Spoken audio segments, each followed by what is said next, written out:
Hello, it's me again. Hi, it's Hibika. It's story time. I hope you guys are ready. Let's see if I can finish this quote-unquote demo. It's pretty long. It's for a demo. I feel like I not bought, but I feel like I'm experiencing a full game here. It's certainly longer. It's certainly longer than a lot of demos that I've played. And I messed around with my volume, and it seems like the music is drowning me out for once.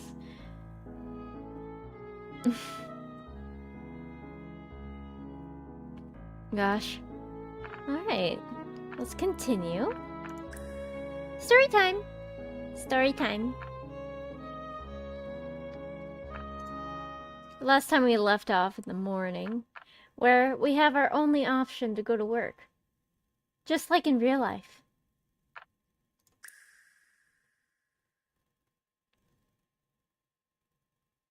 We're at the cleanup office. Ooh. The cleanup. I have to remember my voices. Okay, everyone. Let's all keep on loving one another as we work today. Only one or two people answer her through the din. This music's really loud in my freaking ears. Holy cow. Holy cow. Might be loud on your end too. Holy moly. With the main bishop's morning greeting finished, Securit gives a silent bow. The morning starts the same way as always. With my spacebar not working. There we go. Wait here until I return. Don't do anything. Today's job will be difficult for newcomers, so prepare yourselves. Securit follows Bishop Haku out. Before I can ask about it, Securit disappears at the end of the passage. He's always like that. Without much other choice, I sit in the room with Maya, the other newcomer, and decide to wait for him. I wonder what Red is always doing with the bishop. Paperwork, maybe. I think he has it pretty hard. He has to do his regular department work while helping with the bishop's work. Doesn't he? Yeah, he's one of those, auxiliary bishops, apparently. Though, I really don't know why he takes on all these painful tasks, either. In all honesty, I don't know much at all about auxiliary bishops. Dr. Gret gave me a basic rundown yesterday, but that's all. Even so, I said the word since it came to mind. I probably don't want to cut off my conversation with Maya. I don't think that's it. It's more like he's just always with the bishop. And he's a little difficult to get used to. You thought the same too, huh? Huh? Doesn't the bishop seem kind of weird sometimes? Like her face will suddenly go all serious in the middle of a conversation. But she doesn't really do it. I just feel like she does. Yeah. It's kind of ominous, I guess. Yeah. Maybe. Probably not a good idea to say stuff like that without thinking. I don't know. She's slow at talking, but I don't get a bad feeling from her, or an ominous one either. Really? Maybe you're just oversensitive? Shibi, did something happen? Huh? What? To be honest, I'd be lying to her if I said I didn't recall anything that had to do with the blonde-haired girl. I wish I could tell her nothing happened, but for some reason, my mouth doesn't want to open. The awkward silence continues until she says something. If it's nothing, then that's fine. Contrary to her words, she looks around, still apparently wanting to say something. Shibi, what's your relationship with the blonde girl? What? I feel my heart cease its beating, just for a moment. Why do you ask that? Why? Well, I saw you two and... Possibly surprised at me raising my voice, Maya looks down and starts mumbling. And because I'm not familiar with how people talk in the capital, I can't really tell what she's saying. What? What did you see, Maya? Perturbed, I ask her again. But then I realize what I'm doing has scared her, so I take a deep breath and try to rationalize things inside my head. It might just be a coincidence, but just then something flies at me from behind. It hits my back, and whatever it is, it's sticky and cold. Then it falls to the ground with a disappointing sound. Naturally, I close my mouth again and look in the direction of the noise. What the... It's some kind of bright red clump with a yellow mass and dark blue blood vessels stuck to it. Blood seeps from it, staining the wooden floor. I'm back in Intestine Land. The scene from my dream flashes through my mind. It's absurd, but as the embarrassment passes, I don't actually feel much confusion. Eventually, I hear a man's awful shriek, like nails on metal. It doesn't take long for me to realize that the horrific sound is coming from my own throat. Several people nearby burst out laughing, appearing to revel in my shock. I look up and see a few vaguely familiar cleanup department priests going past. I don't know them well. Sheepy. Girls wearing thick face powder and boys wearing purposefully baggy clothes have formed a pack of delinquents. They menacingly grin at me. I search my memory. I've definitely seen them before. They're the ones who were near Blondie. One of them meets my eyes, then raises his voice theatrically. Oh no, he saw us. The guy next to him, clearly holding in a laugh at the first joke, claps him on the shoulder. Hey, what was that throw? Your aim sucks, man. Fickle laughter. Sorry, wait, are you mad? Is he senile or something? Wow. Is this the first time seeing a mouse or what? Amidst all the words flying back and forth, one person's voice catch my ears. A mouse? I look at it again. On the floor is a dead mouse, its fur snarled up and its pupils clouded over. Definitely not what I saw a moment ago. Well, wait, but just before it... Flustered, I grope around to my back, where it hit me. My hand comes back up clean, of course. No blood to speak of. Then my dazed ears hear a voice cut through the tumult. That high, bouncing, sickening twang. Come on, quit bullying the new guy. Little Sheepy is weak-hearted. You scared him. As she grins, she joins in with the others' loud laughter. I don't even want to know what it is they talked about before this. And Freckles, little sis, is still with you, too. Are you going out or what? Hey, if you say stuff like that, your head might go flying. He's, you know, the magic department and all. Arne Alnata's... The one priest sticks out a pinky and gestures with it. I've never seen someone do that before, but I immediately realize what he means by it. Man, I'm jealous now. What a country bumpkin like him do to get that far? Did he yank his pants off in front of the princess? Whoa, that's not just a minor love affair, huh? Now, isn't that something? Even more laughter rings out. Maya just stands there, frozen, with all the glares on her, unable to hide. Their frivolous words make me feel faint. Did they know? How much? Everything? Since when was I the only one who didn't know? Despite being directly involved. How many people knew about this? Eventually, I opened my mouth to ask one question that made it through all the chaos in my head. What are y'all doing here? Why aren't you working? Whoa, it's the auxiliary bishop. I'm so scared. I thought for a moment this dead mouse's mama walked in. Luckily, Sekarat's entrance immediately breaks them up. As they scatter and head out of the room, he stops the blonde-haired girl. Get to the bishop's room. She has something else to say to you. You got it, bub.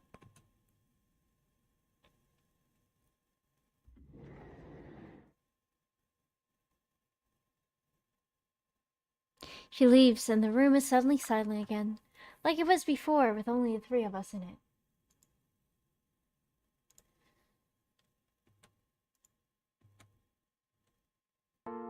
How long are you going to stand there? Ready yourselves.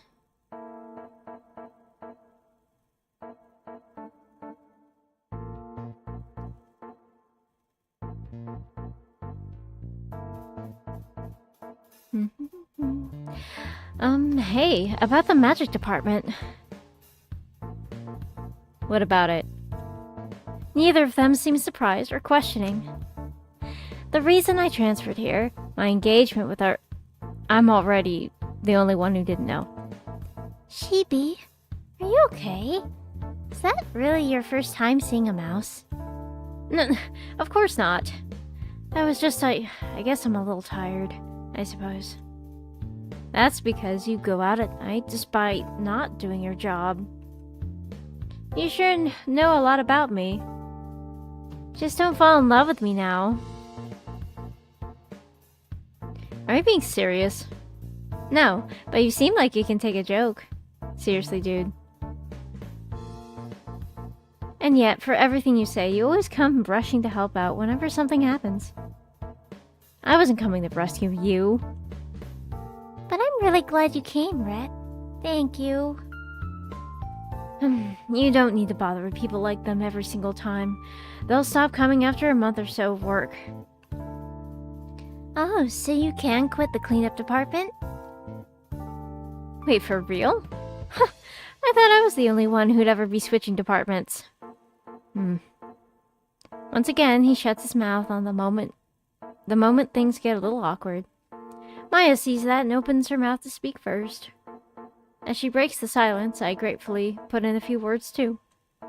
So Rhett, how long have you been working in the cleanup department? Oh yeah, you're really passionate about this, but you've been rotting away in the disposal team for how many years now? You gotta aim higher, my guy. He stays silent as always. I clap him on his slender back. Maya gently lowers her voice and starts twiddling her thumbs. You're so smart. I bet you could be in the academics department. I guess if I were able to change departments, I'd want to go to the salt department. I really like being able to help people, so... What? Maya, that would really suit you. You're kind of like an angel already. Foreshadowing. If you were in the health department, I'd come hang out every single day and bring you an apple. Thanks, Shivi. I hope you do well in the magic department, too. Right, the magic department. All the stuff from before starts to get to me again. Sensing my discomfort, Maya's face clouds over. Oh, this is... sorry. No, I was just thinking a little bit about the magic department. I wonder what kind of place it is. I mean, they do exorcisms and stuff. Exercise? I can do that. That's not what I said. I was just kidding. Come on. I didn't realize exorcists were different from regular clergy. I mean, even we get called father and such in town, right? The cleaning department aren't clergy or exorcists, Sheepy. We're just the cleaners. My shoulders jump at the Sekarat's sudden casual words. But that's all. He doesn't react any more than that. He just brushes my hand off his back and walks down the hallway. If a cleaner is all he thought he was, why was Sekarat still working his butt off in a place like this? If that weak-looking bishop heard him say that, she'd probably start crying. But the conversation cut off. Maya and I can only awkwardly follow Sekret to work.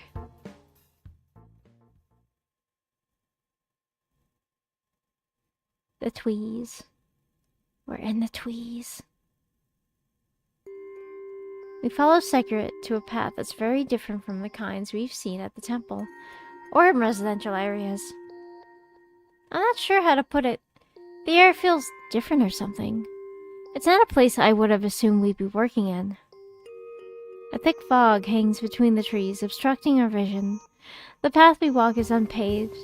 My feet get caught on the corners of stones or tree roots every time I take a step. I nearly trip several times. Sekret is headed deeper into the forest. Though it's morning, the fog is hanging strangely low. The two of us trail behind him, since we can't see more than a few inches in front of us, though we're flailing our limbs for the most part. Sekret, however, is having almost no trouble finding his footing. If we lose our way here, we'll probably be lost for a considerable amount of time. As if in agreement, Maya and I keep our mouths tightly shut, and eventually cling to Sekret's arm and shoulder. That's the only way we'll get anywhere safe and sound. Meanwhile, I'm not exactly a happy camper. I didn't even expect people to do this kind of work. At the same time, though, I can tell the boy in front of us comes here pretty frequently. About 20 minutes pass after the last sign of anyone else. Finally, the three of us stop in front of a small hut. The air around the hut feels clearer than the path we came here on. It's like being in the eye of the storm. Although, I'm not sure that expression applies here. Sekret takes a key ring out of his inside pocket and starts counting off the keys. He chooses one from the middle and uses it to open the door. When we go inside, we see that someone's been taking good care of the place. There isn't any furniture to speak of, only some boxes of various sizes. At the very least, I don't choke on the musty odor of wet wood or slip on any of the rotting, crushed-up flesh lying on the floor. Sekret selects a relatively large box and fishes around it. He comes out with a heavy-looking metal tools and gives one to each of us. One is a dagger, a little longer than my palm. The other is a gun. The American method. Take these. Oh, what is this place? Battle station. One of several, in fact. Isn't there already a storehouse in the workplace? Why does it have to be not one, but a bunch of battle stations? Well, I don't know why, to be honest. What? I think only qualified priests are told about it, qualifications of which I still don't have. Something's going on. Hearing the term battle station while being given weapons really makes the whole "I'm employed at a temple" thing have more impact. Okay, then why did you give us these? Because we're going somewhere dangerous for newcomers like you. This is actually our standard loadout when we go out to clean. Well, forgive me if I'm not exactly thanking you for receiving a weapon. Wow, this is the first time I've ever seen a gun. Sekret frowns and sighs. He doesn't seem to like talking for very long. I won't say this again, so listen carefully. We're about to enter the Pestis field. Pestis? Or Pestis? Field? I know you said you came from outside the capital, but do you not even know what Pestis is?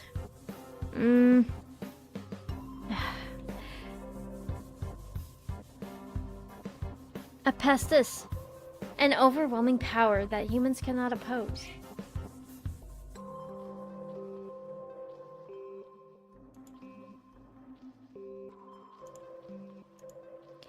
Generic name for a mysterious phenomena that even modern science hasn't been able to fully explain. About 2,000 years ago, there was a calamity that overturned heaven and earth. After the Pestis, men began appearing with strange wounds on them. They received a message from God containing the necessary strength and information to rebuild their lands. That's something I'm pretty sure I've heard before from the adults in the village. Sekirot begins to tell us about it as he performs his maintenance on the blade he holds. And it's all new to me. Well, not exactly new, per se. The people back home would sometimes look to the sky and perform rituals. They didn't happen on specific days. They just happened. And when the time came near, the villagers would drag me into a small altar space and not let me sleep. I would have to spend the night counting the stains on the walls. And when the sun rose, everyone would gather and we'd have a funeral service for someone. Maybe someone like a friend I'd always talked with until just the day before, or the lady next door who always said good morning to me. I wasn't alone in this until I became an adult. I never knew what those days were or why we did the rituals. But I definitely remember how the adults would get red in the face and start shouting about someone arriving. Sekirot's explanation is similar to that. The pestis, stigmata, both are just unfamiliar items for things I already knew about. That's probably what everyone in the capital calls them. The pestis field is what is obstructing our vision. To put it simply, this is a big area in which the pestis can occur. I'm sure even you two noticed the veil of fog on the path on the way here. He really does just ignore people, doesn't he? The fog was drifting the whole time. That's because the field, too, always flows, based on several external factors. I glare at him unhappily. Our eyes meet, but Sekirot ignores me and continues to talk. Do either of you know how a fish hook works? A fish gets caught on the hook, and then it gets stuck on the barb on the other side of it so it can't wiggle free, right? Very good. Getting caught on the hook is one thing, but when the fish tries to pull itself off, it painfully rips itself apart. The pestis essentially works like that. The more you go against the direction its field flows in, the more painful it is. Doesn't that mean you could predict its direction in advance? The pestis wouldn't happen at all? Theoretically, yes. That's why the academics department does so much research on how the pestis flows. But that's beyond you two. Slight dizziness and nausea. You felt them before while working, haven't you? It can be even worse. Blood spurting from your orifices, permanent loss of all your senses, mental abnormalities, all kinds of other injuries, just to name a few. I'm surprised he can say all of that stuff with a straight face. That's all the normal stuff anyway. When the true pestis comes, diseases can spread and wipe out entire villages in some instances. The ground simply decays. It happens a lot. But the temple is prepared for that. So the academics department researches the pestis, the magic department confronts it, and the health department supports the injured. Rhett, that's amazing. It's so cool that you know all these complicated things. Yeah, well, I mumble a single thought to myself. Is that why all the land outside my towns is like my home, and the capital is desolate and decayed? When I was getting ready to leave for the capital, the village elders talked my ears off about not ever straying from the path they set for me. Was that all for a reason? Is it possible the journey I took was actually a horrendously frightful one? This is all common knowledge. The pestis can take on several other forms. You each only have 2 stigmata, so you'll never have to face very dangerous varieties of it. But it's good to know in any case. Understand? Let's head out. Almost dismissively, Sekirot tosses us the metal items. He was right. All this horrible stuff wasn't quite sinking in for us yet. Even if that sort of incident occurred, it was always to something else. I've never been so directly, personally harmed by the pestis. Maya and I exchange glances. She looks discouraged. She probably thinking the same thing as me. And so the three of us leave the battle station behind and head back out into the fog.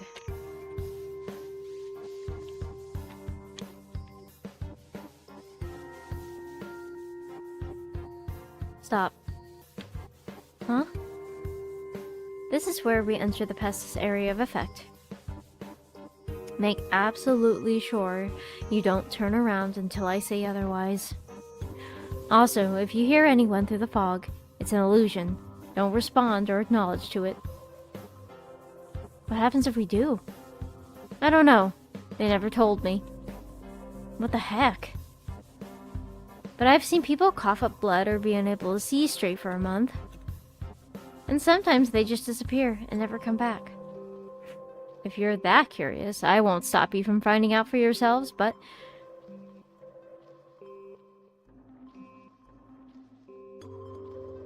I could swear we've been following Sekret for a while now, but the fog is making me feel like time isn't passing at all. Even just keeping my eyes forward is difficult. His rule not to look back is bothering me more than I thought it would. My senses are honed so much that even the tiniest sensations cause me to jump.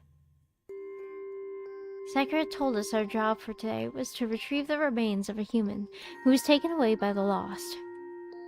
The forest is empty, though houses do stand along the edge. According to him, the Lost aren't under the Pestis effects and use the proximity to attack people at night. After Maya and I went back, the disposal team's main mission would apparently be to hunt for the Lost that's to blame.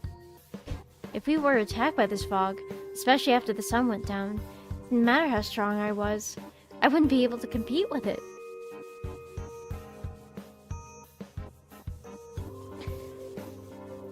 It makes sense to me. And there are probably other members of the disposal team around the area too, obscured by the fog. Sometimes I'll hear something next to me. Usually I can't tell if it's a teammate or an illusion. Maya has tripped over dried tree roots and tripped a few times by now, so we ended up linking arms and taking extra care where we step. The only thing that stands out to me is the fog. In this fog is the presence of that short, frightened girl, holding fast to my sleeve and trembling.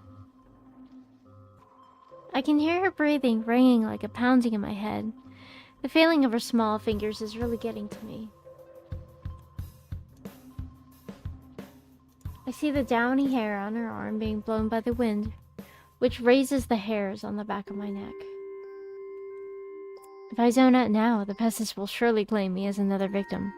To prevent it, I keep changing where I'm looking, but cruelly, the sound of my rapid beating heart and pulse keeps sounding like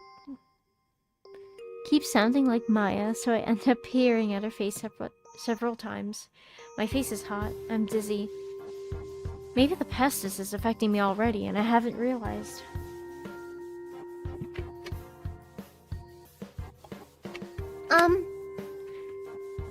What is it?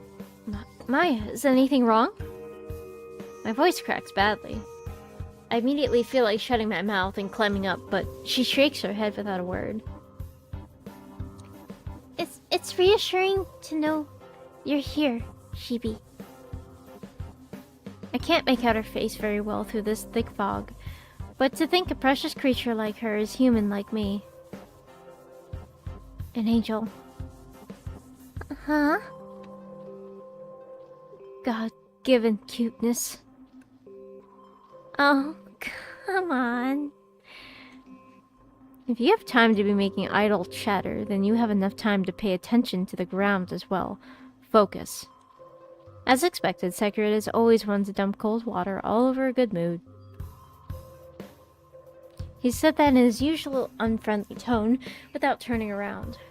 Normally, I have thought he was a creep, but the situation being what it is, I sort of understand his tendency to be curt. Sekret isn't walking very slowly. But if he spots anything of note on the difficult-to-see ground, he immediately picks it up, examines it, and puts it in his bag. I can see other things in the bag too. Human fingers, teeth. Sorry. I can barely see the ground with this crazy fog in the way. I couldn't search for anything if I tried. How are you doing such a good job at it? You get better with practice. Want help carrying the bag? No. Oh, come on now. Following Sekiro without getting lost has been the only thing we're able to do this entire time. I'm really getting tired of all the monotony, so I want to keep this conversation with him going. Otherwise, I might start getting a little scared of this strange fog in the woods situation that I can't wrap my below-average intelligence around. Anyway, aside from the curse you said about not turning around, and this fog making it totally impossible to see, nothing here seems very dangerous. Why'd you give me a blade? Well, wind conveniently blows through, covering up the sound of his voice. Oh, sorry, what was that? I think that's when we're done today. You should study up on how people in the capital speak. No, I just didn't hear you. Don't you think the wind here is a little strong? Sekiro sighs in resignation and points at the gun Maya is carrying. The temple made that. The lost may be a common sight when it comes to Pestis phenomena, but normal methods aren't enough to deal with them.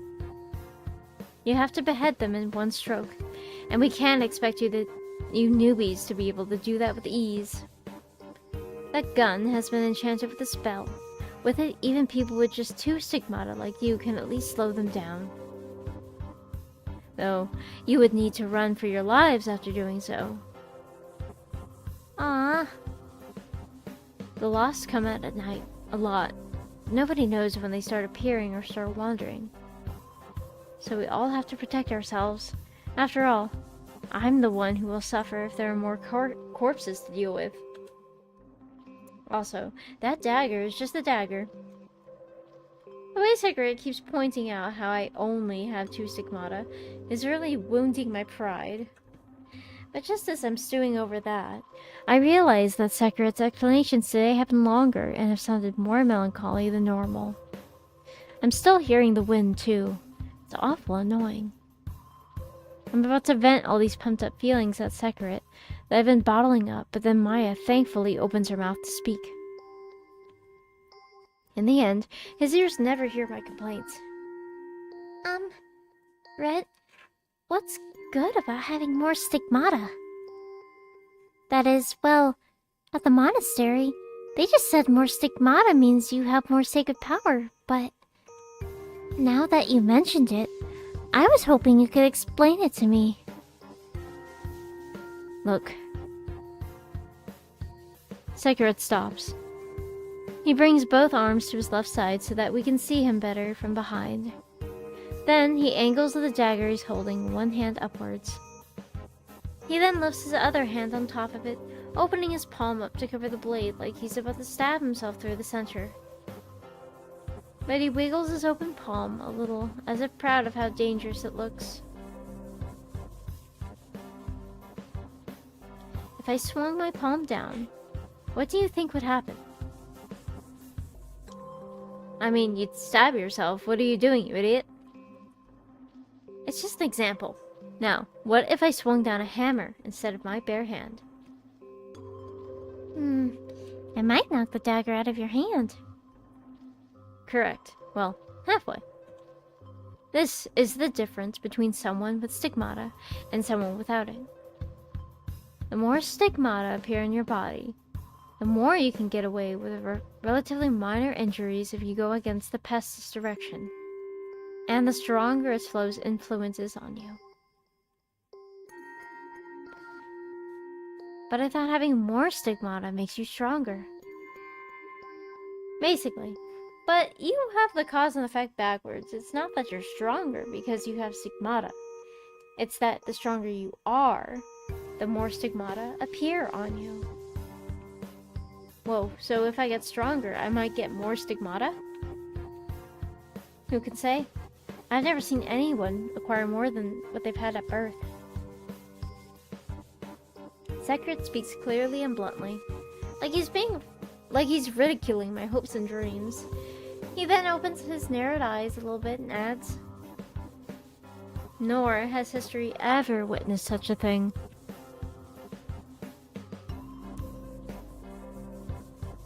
Then he starts moving again. He must be done talking. But I stay where I am, unable to move, because just as Sekret finished speaking, I heard a woman laugh. A chill runs down my spine. I guess goosebumps. Like I've noticed something I wasn't supposed to.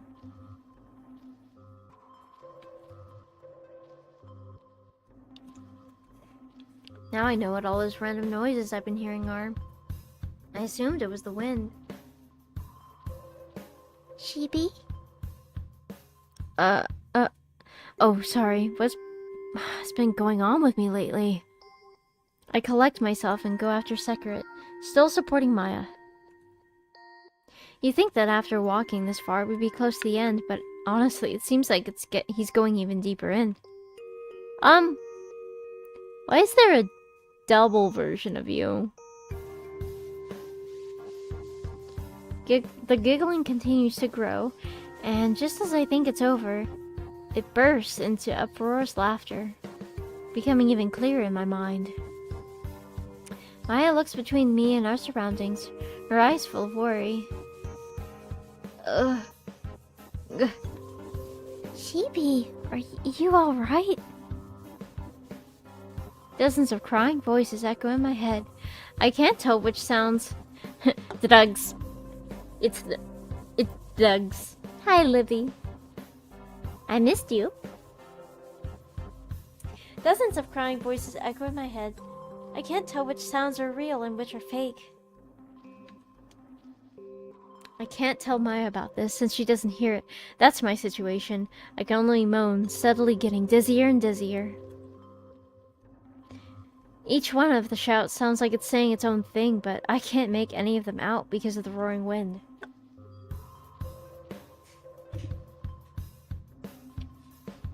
But then, one voice pierces clearly through to my ears.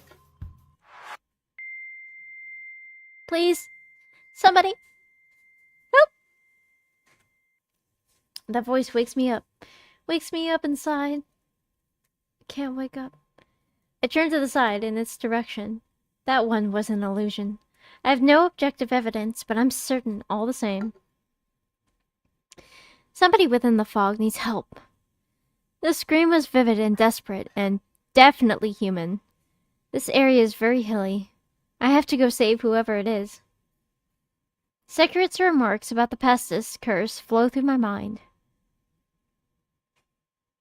Maya. I give Maya's hand a tug and bring it to Sekret's back. I'm afraid she'll fall over if I simply let go. Sorry. I'll be right back. Sheepy! I let go of her hand and turn toward the voice, then dash away. Hey, wait! Where are you going? Hey! Ibika!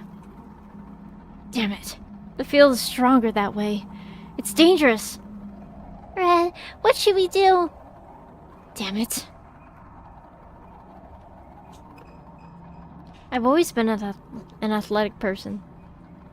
Having to prop up someone else is one thing, but everything changes when I'm free to move about the way I want. Maybe my athleticism gives me the kind of reckless courage I need to do something this rash. I run, kicking off the corners of rocks and using the fallen trees as stepping stones. As the fog thickens, the crying voice grows equally clearer. I see the worst-case scenario in my mind's eye. Someone in the disposal team probably slipped, fell onto a slanted path, and tumbled down a hill. Now they're probably isolated from the rest of us within the fog. Even if they were lucky, their options are likely limited now. They might be bleeding terribly from the effects of the pestis curse. Maybe there are too many stranded people for me to handle. But worrying about it like this won't change anything. I can't overlook someone in need. Plus, my personal sense of justice tells me they're still alive. I have to make it in time, I have to. As the wailing voice grows even clearer, it begins to shift into a bestial cry. I run for a while, and eventually my feet start to throb. I think the tree branches I'm grazing are tearing the skin from them. I'm not used to wild, unkempt trails like this. It feels like I'm running around the same place over and over. But I have to keep running. The voice is crying out for help, too sincerely for me to do otherwise. I think it's somewhere around here.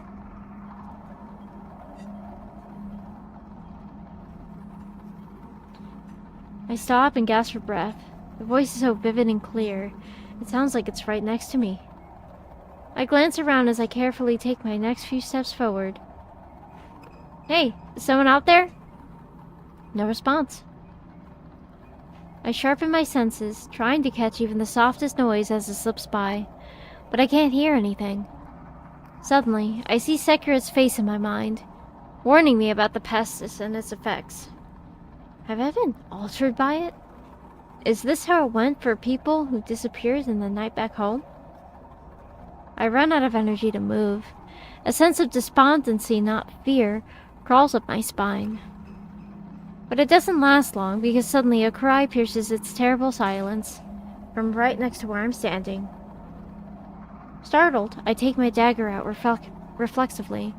I face where I heard the voice and carefully look around. Someone's definitely there, and that person has to be the one who was begging for my help. But I can't help but panic, because that person, well, they're a person, they're too... What I see is too profane to be called human. What looks at first like a blood clot has no sanity to its form, no matter how I look at it. Rips and tears have mutilated up the skin's surface. Broken bones pierce and protrude from flesh, most likely an injury from falling down this hill. But even then, the arms and legs are extremely swollen and colored a deep dark blue. 2 blood clots, each slightly larger than a clenched fist, cling to the part of their body that must be their face. I don't understand what they are at first, but when the skin, still attached to the blood clots, blinks and I see the human irises within, every hair on my body immediately stands on end. Yet more blackened clots protrude from all over the body, pulsating into the fierce beating of a heart. I refuse to believe this is a human. I simply refuse. It screams in unintelligible words, writhing and rolling atop the vomit and excreta from itself produced. It doesn't appear to be able to see or hear anything. I can say nothing before this confounding sight. I can still hear cries echoing throughout the deep forest. After not speaking for a while, I finally move 1 foot and slowly take a step forwards. I begin to move deeper, little by little, towards the sound. I'd be lying if I said I wasn't terrified after this. My heart might as well stopped from the unfamiliar, jarring sight. Maybe I thought I could save the other stranded people lying further beyond here. Or maybe it was my curiosity toward the unknown. Hey! Oh! Someone grabs me from behind, then violently yanks me backwards. I already know who that voice belongs to.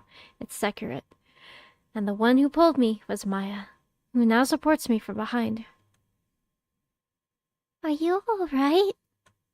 Hearing Maya's worried voice snaps me out of my dreamlike state. They followed me. I don't think I've ever been happier.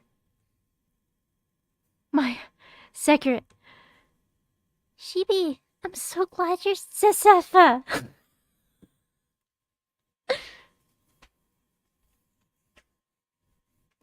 Maybe I should drink every time there's a typo. So glad you're Sesefa. Red and I thought you turned around and the pestis got you. I was so scared. And you came all this way because you were worried about me? Thank you.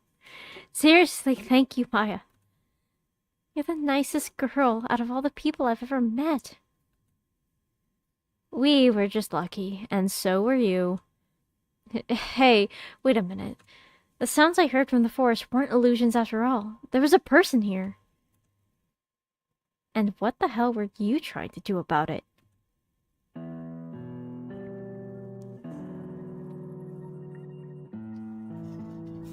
Oh, I see your comment. Hello, welcome.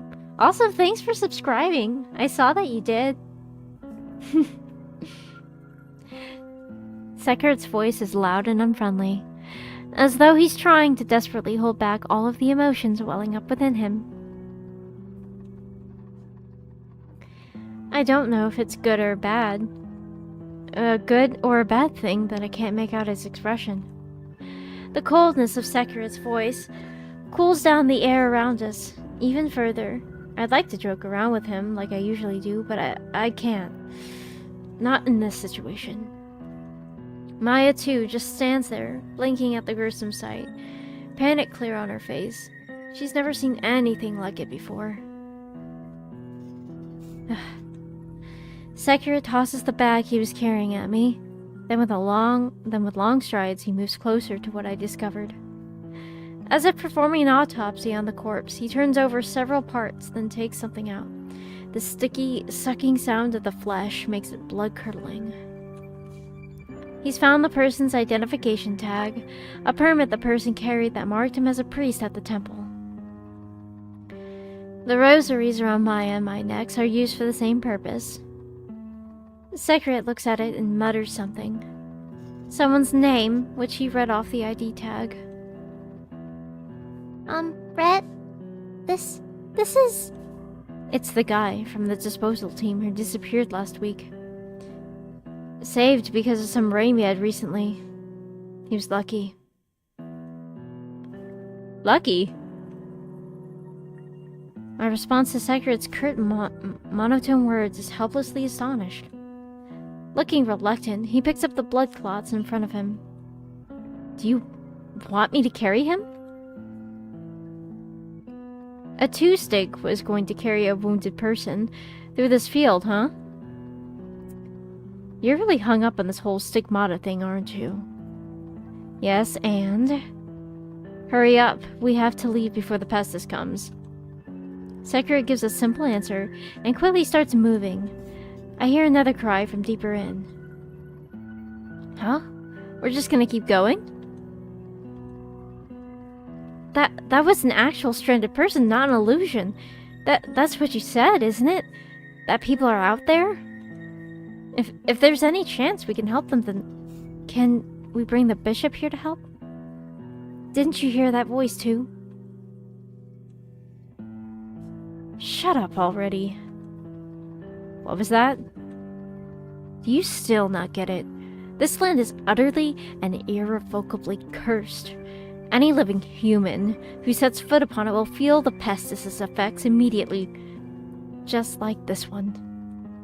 Man cannot confront the pestis with his own strength. This is why I told you it was an illusion. To hell with your excuses. Can't we do something about this fog? You know nothing. Please, stop fighting. Sekret bites his lip and starts walking again. Still curious about the wailing we can hear from behind us, I almost look back several times. But when I remember the man that I just saw, the man cursed by the pestis, both Maya and I decide to follow Sekret without a word. And so, our uncomfortable return trip continues.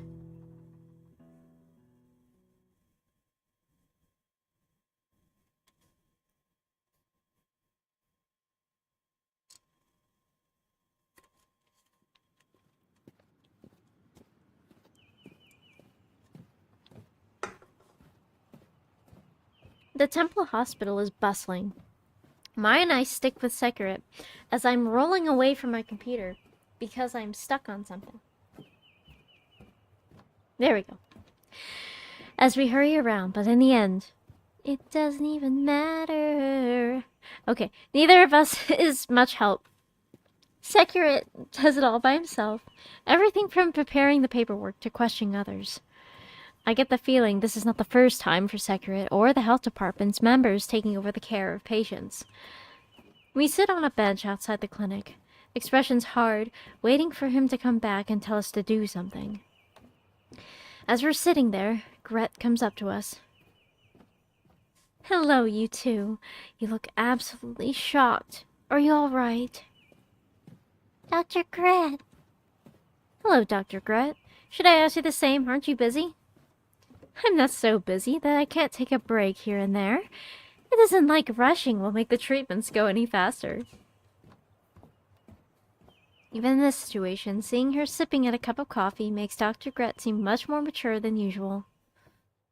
Normally, all we do is joke around, so I tend to forget Dr. Gret is an auxiliary bishop in the health department. She seems to have noticed how depressed we are. Terrible, isn't it? The cases have actually been decreasing recently. We're doing our best here, but the pestis isn't something just anyone can deal with. It's a vicious cycle. We heal them and send them back only for them to return a few days later with grave injuries. If I'm being honest, as part of the medical team, I do feel a sense of powerlessness sometimes. Can you save him? We can probably extend his life if we focus our healing efforts on him. But even then, we can't be certain if he'll live.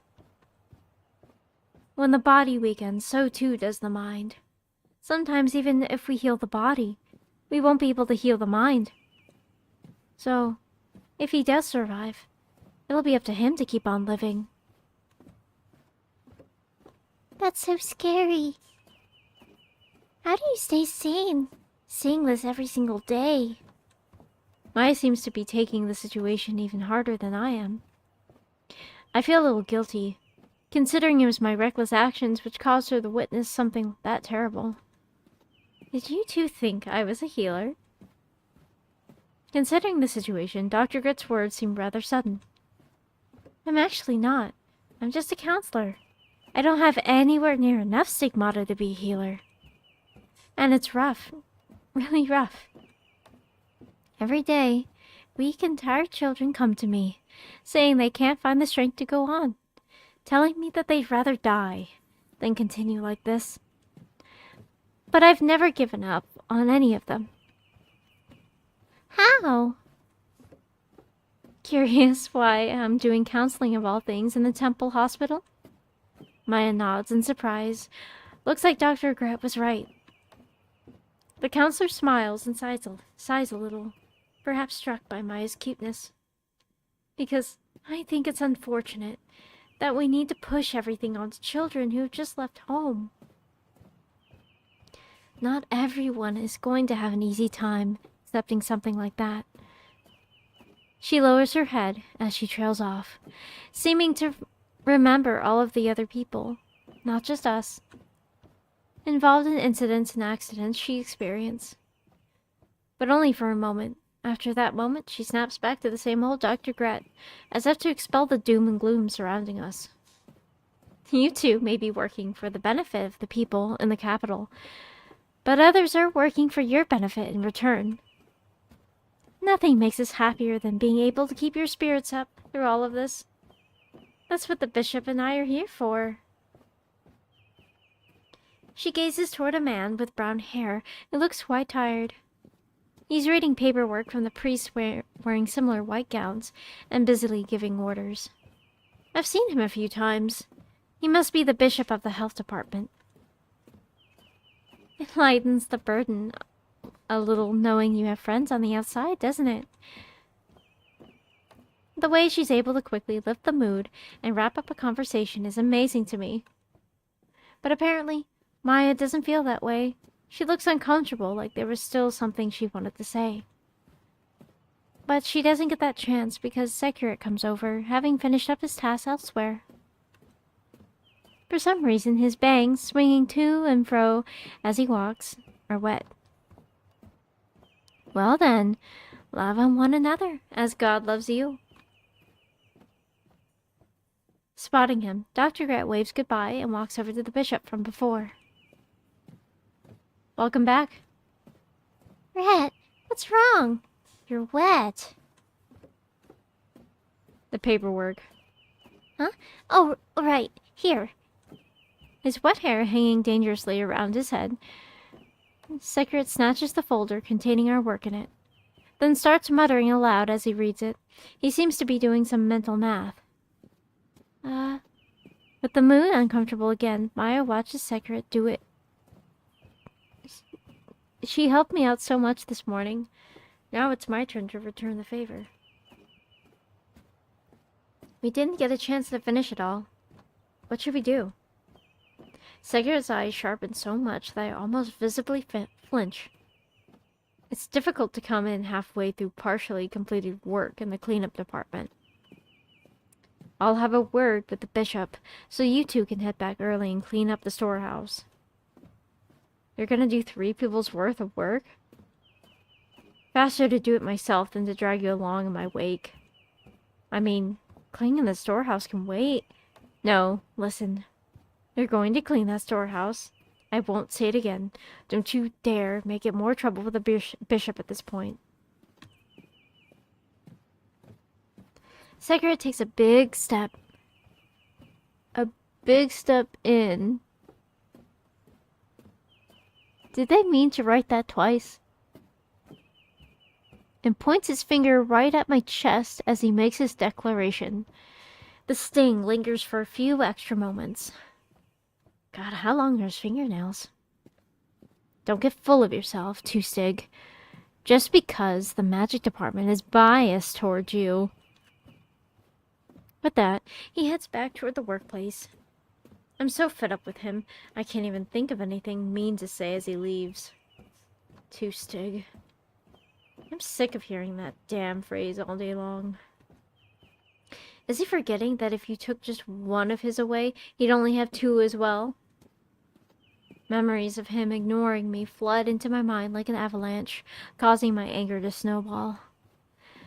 But as I think about the things he said, I suddenly remember one thing in particular. Doesn't that mean if you could predict its direction in advance, the pestis wouldn't happen at all? Theoretically, yes. That's why the academics department does so much research on how the pestis flows.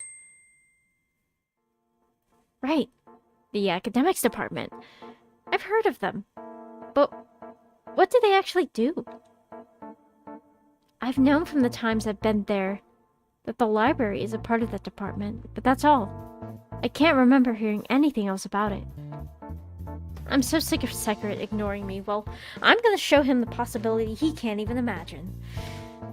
Two-Stig, full of myself. Which one of us is really the self-centered one here? I'm gonna learn a whole bunch of things he doesn't know, so I never have to listen in silence to any of his long-winded explanations again. Imagining the shock on his face after I break his nose makes it a little easier to handle. Maya, wanna go to the library? Huh? While we're on the job, Secret said we needed to study, right?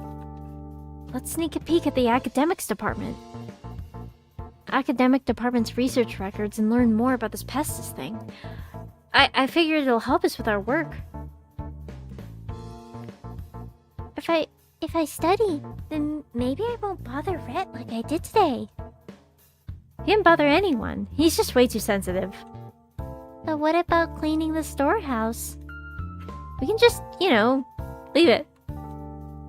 Odd jobs like cleaning storehouses were something I did a lot of back home, so I know plenty of ways to get out of them or leave them for later. I'd always plan on doing it anyway if I ever got assigned the job.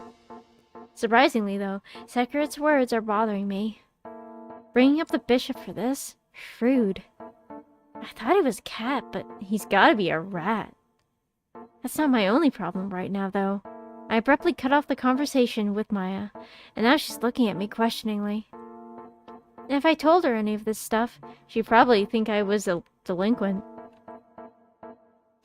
In the end, the only option I have is to head for that storehouse and deal with its rotten smells.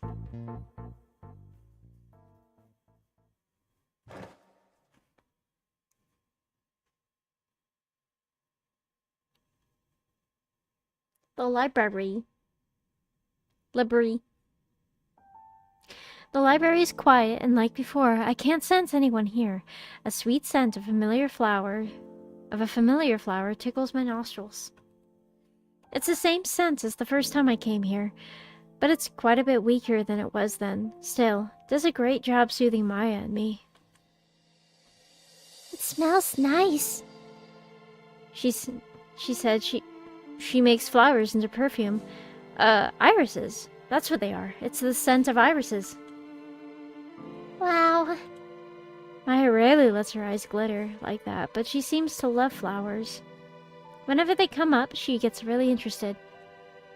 I fondly think back on her doing it before, to try and cover up how forlorn this space feels to me. Oh, right. I came here once before and the librarian gave me some perfume. You can have it if you like. Huh? Perfume? But why would she... Well, this is gonna sound weird, but I don't really know either. She just kinda gave it to me. Are you looking for any books in particular? As we sneak through the shelves as quietly as we can, we suddenly hear a dull, dry voice address us from behind. I'm not even sure whether to call it addressing, really.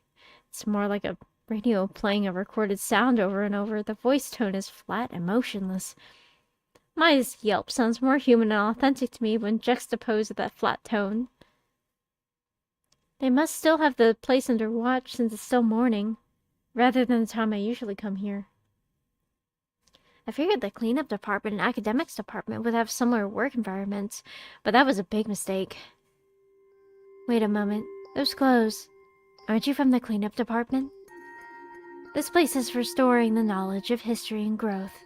It isn't free for everyone to enter. Could we maybe just look around a little? I actually know the librarian here, so that isn't possible. We don't have any staff working here as a librarian. We come all the way here only to be discriminated against just because of where we work. Seriously? Is everyone here brainwashed by the hierarchy politics of the capital? These bastards. You should learn your limits and give up. The moment the rebellious fangs in my heart start to grind, I recall the face of Bishop Erzsébet.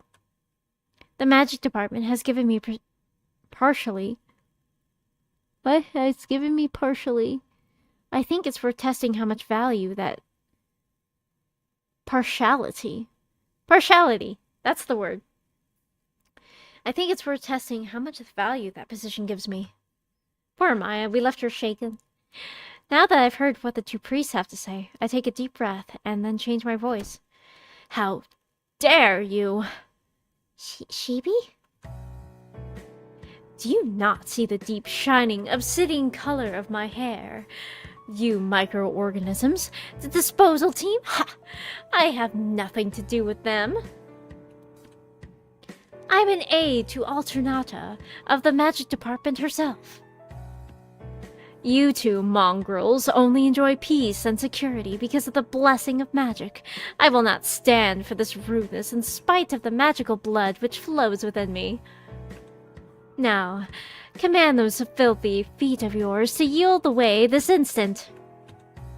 If you allow this woman entrance, I promise to be generous and overlook this little incident that you've caused. What now? I await a wise decision fitting of the academics department. Ha! Ha ha! It's true what they say about wonderful acting shining. The two academics department priests exchange glances, then quietly withdraw. For once, I'm grateful toward that hale and hearty old dude in the magic department. Sheepy. Oh, Maya, I think I should have been an actor. Please don't do that again.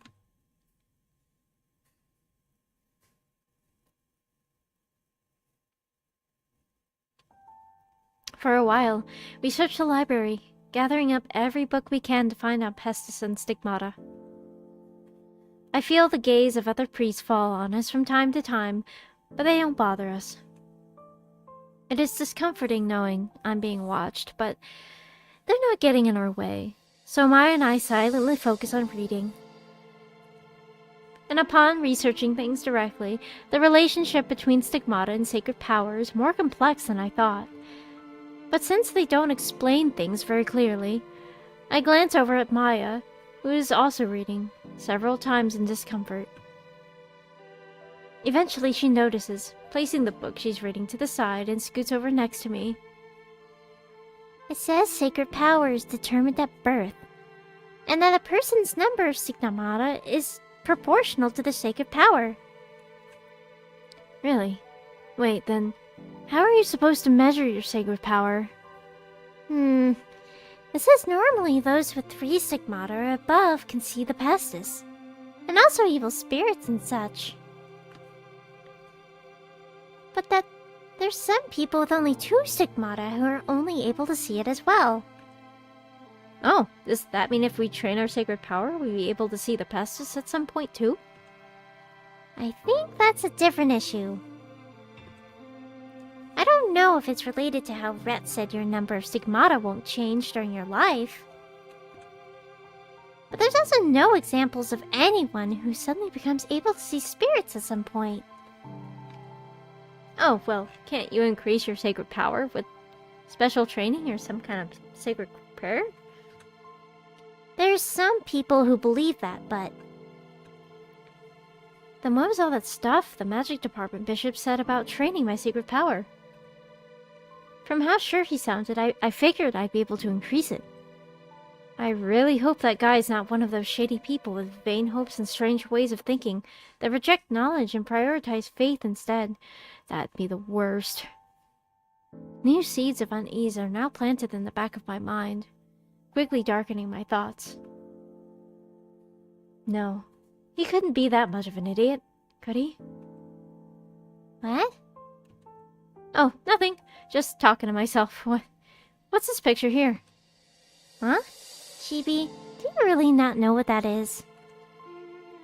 That's our savior, God. Our Lord who created the universe from chaos and restored humanity. This is a portrait of him. This is God? Hmm. I mean, yeah, of course I know. I was talking about the picture next to it. Come on, Maya, seriously. I had a sneaking suspicion, considering how they refer to the pestis and the lost differently here. But apparently their portraits of God are different than back home, too. Do I have to study everything again, starting with culture? The number of books crammed into these shelves is making me a little dizzy. All of a sudden, out of the blue, something hits me in the back of my head. It feels like someone smacked me with something hard. I drop the book in my hand and quickly turn around. It's a priest in the academics department. I don't have to look far. In fact, a whole bunch of them are suddenly standing around us. Eek! With no time to even panic, 2 people's hands grab my collar. Another one goes up to Maya and takes her by the shoulders. But there were only 2 of them before. Hey, you bastard! What are you doing to Maya? I flail my arms and legs, trying to get out of the situation as quickly as possible. But the more I resist, the stronger the hold grows. Eventually, they haul me away.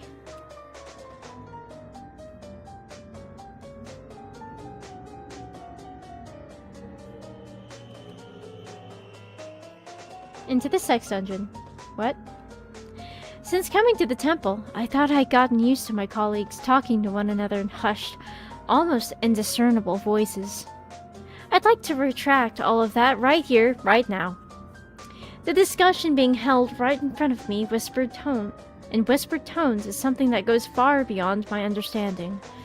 They wear black robes, and in this dark room, I can't make out their ages or genders. They all stand all around us, mouths rapidly moving. My hands and feet are bound to this is the sex dungeon. The more I struggle or even just move, the more tightly they're to squeeze, and the more panicked I grow. A strange scent drifts through the room. It must be burning incense all over the place to cover up the smell of sex. I feel as though the scents are emptying my mind, that if I let go just a little, I'd pass out. I shake my head hard, trying to keep myself present. Do you bastards not even tremble in the face of God? Who do you think I am, anyway? We're well aware that you are Hibika of the cleanup department. What? Word travels quickly at the temple. Also, whenever someone from the magic department brags about their bloodline, a small wrinkle appears above the left corner of their mouth. Priests of the academic department search and observe every day.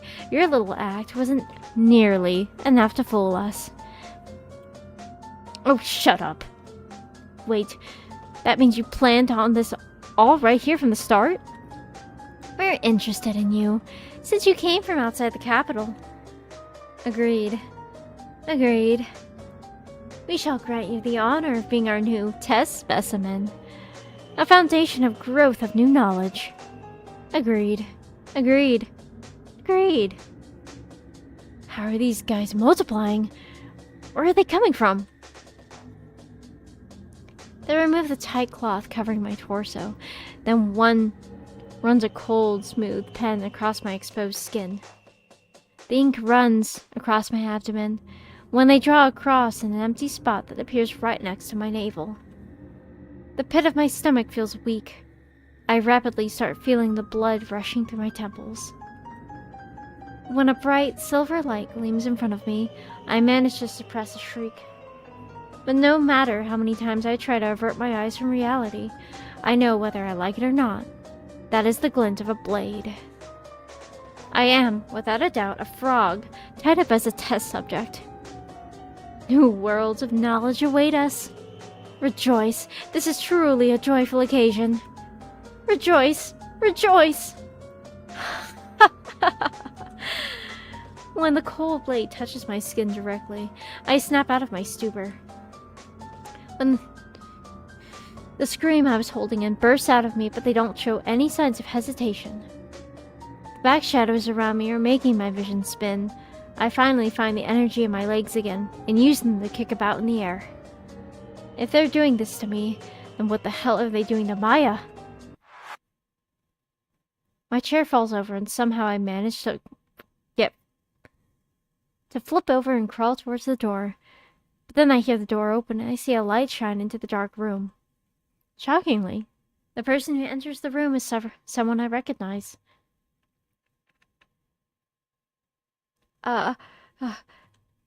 It's Lady Evelyn. Oh, Lady Evelyn. Ah! My. It's you again.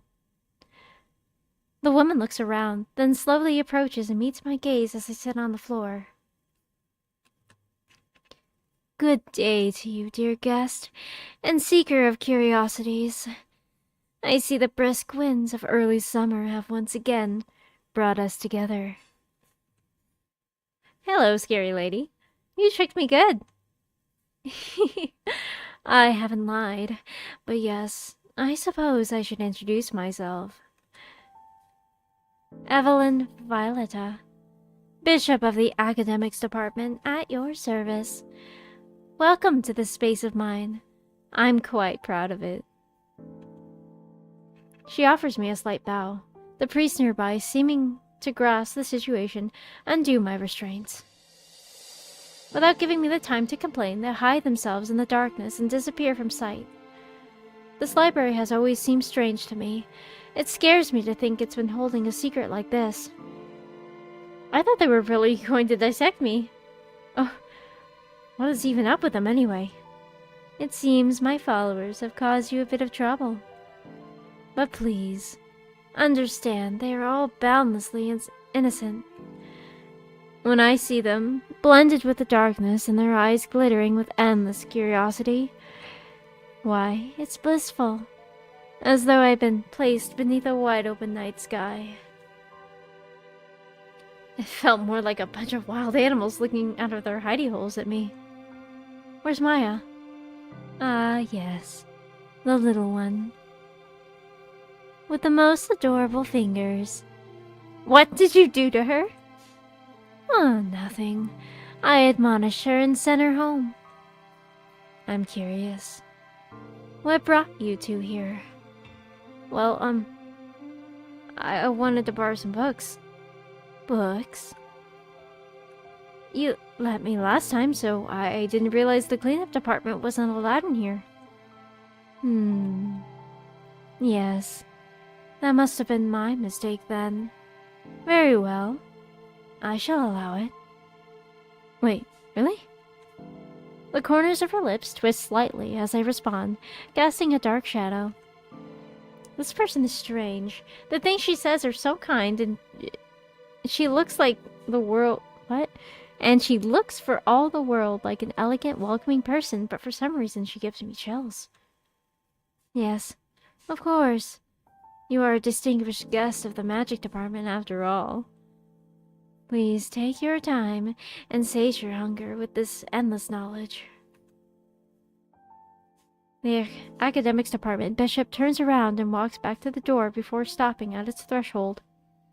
There must be someone out there. Levi, please show him around in my stead. Yes, ma'am. As expected, she goes through the door, and I see another person walk in. It's someone I've definitely seen before. Rose? I call her by the name I'm used to using. She looks at me, eyes widening. Light floods into the dark room, and her once shocked face now calmly breaks into a gentle smile. I've never seen her make that face before. I'm surprised. Almost nobody calls me by that name. Allow me to introduce myself, little Hibika of the cleanup department. I am Levian, an auxiliary bishop of the academics department. Rose is my surname.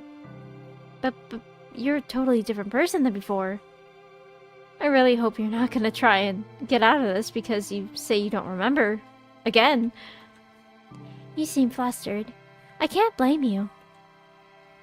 Of the 168 people who have been in contact with me, approximately 31.6 express interest in my unique life, while 16.6% express unique. What are you even talking about? Ah, would you like a detailed explanation? I'd like a simplified one, please. To make a long story short, I am a victim of the pestis. Okay. So, a little more detailed explanation, please. Sometimes, the pestis will affect a human on the inside. In my case, while I run no risk of infecting others or sustaining external injuries, there is a probability, albeit an extremely irregular one, where I enter a state of REM sleep. During that time, I take strange actions that depart from my usual modus operandi. The precise factors at play are still being researched, but as far as we've been able to surmise, it is not a mental disorder, but rather an activation of the central nervous system. Okay, a little more simple. I am a whimsical sleepwalker. Oh, I see. I'm glad I could be of aid. You don't seem as sensible as I think an auxiliary bishop in this department would be. There are many wonderful people in this department who read and write letters. But unfortunately, I am more boring than they are. I mainly keep our machines running. Machines? Oh, like printers and radios? Yes, as well as our own creation currently with the cleanup department. As you can see, all the departments work together. Huh. Anyway, I get it. The pest has got to her. Just then, another person comes to mind, an abnormal phenomenon where somebody engages in contradictory actions as if they become a different person. And if that's true, does that mean you're like the cleaning department's bishop? You could think of it that way. Do you not remember anything when it's happening either? In most cases, no, but this time is an exception. I do remember my meeting with you, little Hibika. Wait, how does that work? My meeting with you held special significance for me. Oops, I tried to pry and she surprised me right back. She always seemed like she only said stiff, formal things, but that one was embarrassing. But it seems I'm the only one who feels that way because she continues smiling normally. Not knowing what she meant by that makes it all the more embarrassing. I have a request. If you don't mind, will you hear me out? What is it? Given my unique state of mind, the other me is like a separate person, but like I said earlier, she does not exist without a personality. Should it please you, I'd like you to be kind to her as well. And when you feel you understand each other better, I'll have a second request to make of you. You act polite, but you really ask a lot of people, huh? I get that a lot. Then let me do the same. Got any recommendations for grimoires I can borrow? Grimoires? Certainly. Lady Evelyn has given her permission, so I will lend you as much of my knowledge as you desire. Were there any specific spells you were searching for? Is there anything like...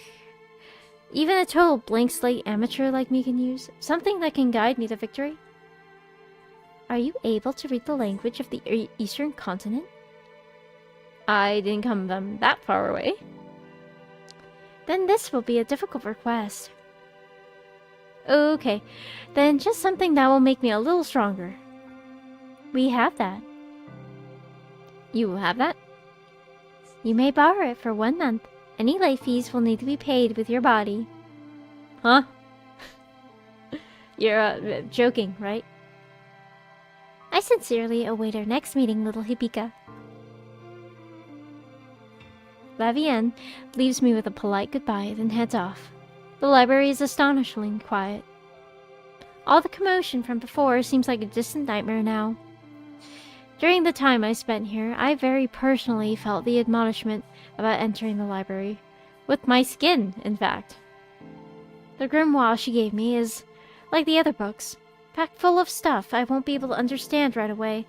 I decided to keep it closed for now. Everything went so well that now all I have left is time. I walk through the temple, thinking about the accident. The one thing that's been pushing me forward is the most has been... Oh. Choices. I get choices. My curiosity toward the unknown. I think carefully about the new knowledge I acquired today. I'm most curious about those strange unknown people.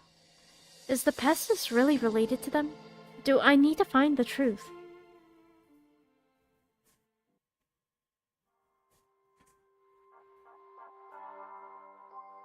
Now then. Where should I go? I thought I was gonna give us one choice again. Oh. I gotta stretch. Oh, my back. Oh, oh I'm so old. Oh. Alright. There should I go. Flower garden. We were just at the library. I can't imagine going there again. Could just go to the... We could go to the flower garden.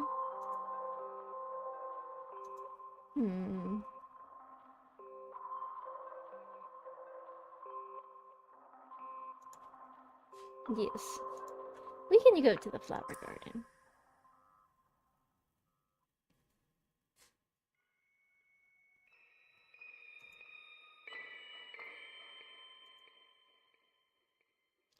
I still remember what the angel's face looked like.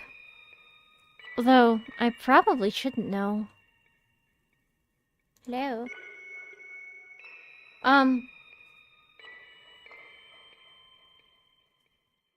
Ooh. The cursor is, cursoring. Very much so, it's cursoring. And as proof of that, my memories and thoughts stop short of knowing who she actually is. Every time I try to conjure up an image of her, something seems to block me from doing so. I'm sure this is a test from her to see what I'll do. If she's a real person, she probably doesn't know she's an angel.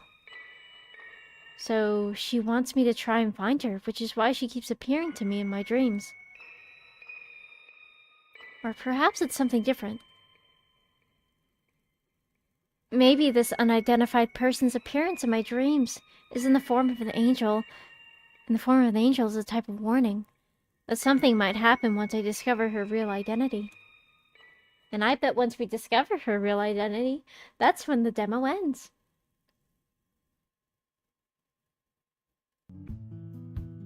On edge, I head to the garden. I find her standing next to a rose arbor, a heavy-looking pair of scissors in her hands.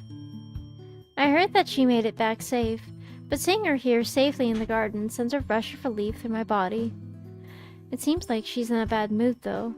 When I raise my hand in a greeting, she merely gives a single shake of her head without turning to acknowledge me. Her gaze remains focused on the roses. Where did you get those scissors from, Maya? She moves the clippers open and shut as she silently considers her answer, her eyes moving to and fro in thought. The scissors, which could be considered a deadly weapon, seem extra sharp in contrast to Maya's slender arms. She handles them easily, the blades coming together with sharp snipping sounds. Actually, the bishop was just here a moment ago. Huh? Did you get in trouble for going to the academics department? She shakes her head. This garden, it used to belong to the bishop. I wasn't in trouble or anything, though. She just told me a few things. Oh yeah? Well, that's good. It seems like just like her to enjoy tending a garden. It's true. She glances away again, and I follow her gaze to see that the roses look different than usual. A bunch of the stray branches have been trimmed, exposing a pure white center. Maya probably searching for any stems that need trimming. All the roses here are bright red. They have a name. They're called Scarlet Magdalene. Only self-sustaining flowers that can handle the cold that pervades the capital can thrive here. Or so I've heard. Wow, I didn't realize there were different types of roses. It has the most variants out of any other flower. Although Festus caused various living organisms to lose their homes, this rose in particular still manages to flourish somehow. There are plenty of other vegetation and flowers that continue to thrive. And yet, roses are the strongest due to their natural brilliance and fragrant perfume. That's just what I've heard, at least. Oh gosh, sorry for staring. You always get way more chatty when talking about flowers. Flowers? Well, I do really like living creatures of all types. I'm sure it's not interesting to you. That's not true at all. In fact, I think it's great. It's not a bad thing to be super knowledgeable when it comes to things like that interest you, right? I don't think there's anything I've devoted myself to. I've liked them ever since I was young. There's nothing I know nearly as much about. Everyone tends to talk about their clothes, their future, or love stuff. I'm pretty strange, huh? Not strange at all. The bishop must have let you use her scissors because she knows how much you love flowers. Maybe. Liking living creatures and taking care of them are two different things, though. Snip. She brings the sharp blades together again. Cleaning, cutting. I'm pretty sure they mean clean cut. Cleanly cutting through a rose branch. I love flowers a lot, but I never tried growing or nurturing them.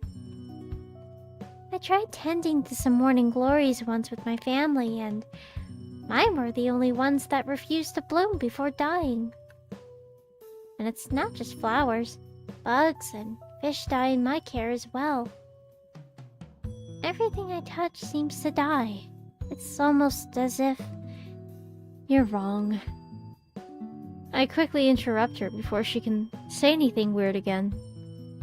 There's no way you could kill anything with hands that pretty, and a heart so purely kind. I'm sure it was just bad luck and awful timing. If it really was bad luck, then whose luck is to blame?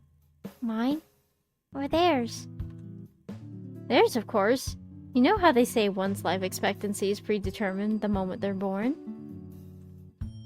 I'm sure the flowers and the fish died according to their lifespan, which is what led to you thinking you're a bad luck charm. Is everyone just spamming emotes? You guys are cute. Also, welcome, Dodo.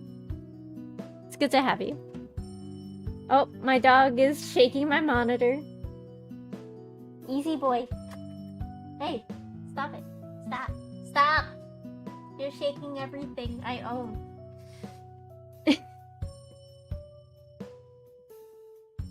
He's just gonna keep on doing it.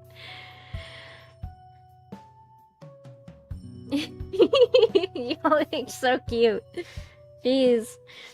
There's no way possible you were the victim of bad luck, okay? She nibbles on her lip, looking slightly embarrassed. She must know him, right? You said a requiem for the departed, helping a sinful life be reborn into a new body. Almost like an angel. Man, we're really hinting that this little girl is an angel. I wonder why. I'm not exactly sure what significance the word angel holds in a religious sense, but it seems like something that holds relevance within the temple. I tried to think up of something that might help Maya clear her thoughts a bit, though her expression seems as dark as ever.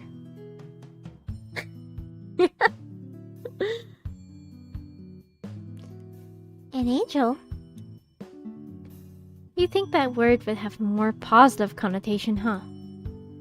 You think flowers, bugs, and fish can sin? Huh? No, it's more like they're atoning for the sins they committed in a previous life before becoming an animal. Oh. So now we're just talking about reincarnation. Like moving down the caste system.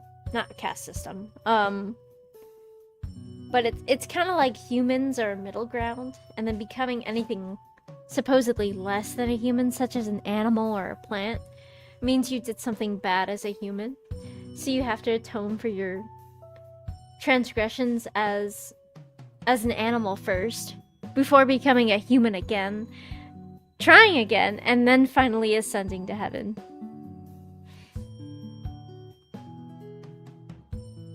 She blinks at me, almost as if in disbelief of the words coming from my mouth. She's clearly never heard about anything like this before. That's what everyone says back where I come from. Those who committed the greatest sins are reborn as animals. It's almost like by living as a natural creature, you get a chance at a clean slate, and your soul is forgiven. Being reborn as an inarticulate animal in order to save my soul sounds like a dream come true. Maya, did something happen? No, not really. Or at least I don't think so. You don't think so? There are crimes that weigh heavily against your soul, even without being directly involved. Which is why I don't feel like I'm able to make that call confidently. So she did something bad to become a human? No, I don't think... I mean, if she is an angel, I'm not saying that she is, but if that's the case, we don't know why she's here.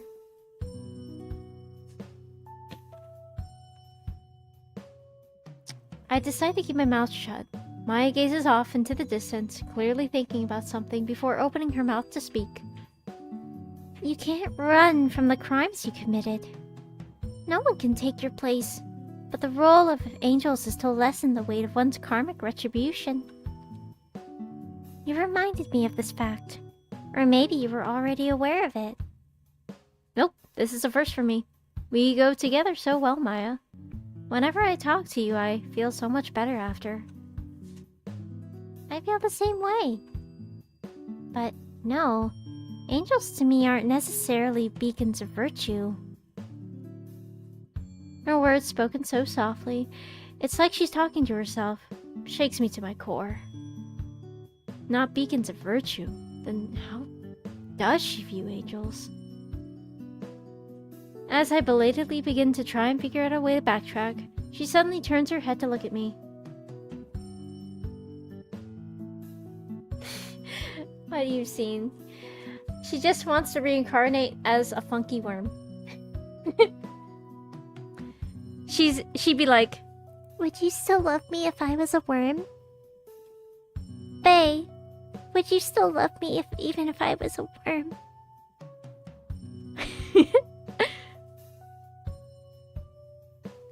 My heart throbs almost painfully.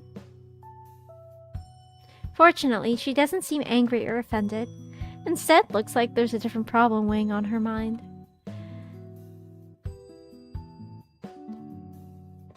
Do you think Q hates me now? Because of what happened? He was really angry about it. Even so, I'm the one who acted without thinking things through. I don't think he blames you for what happened. Oh, that's me. Even so, I'm the one who acted blah blah blah blah blah. Oops.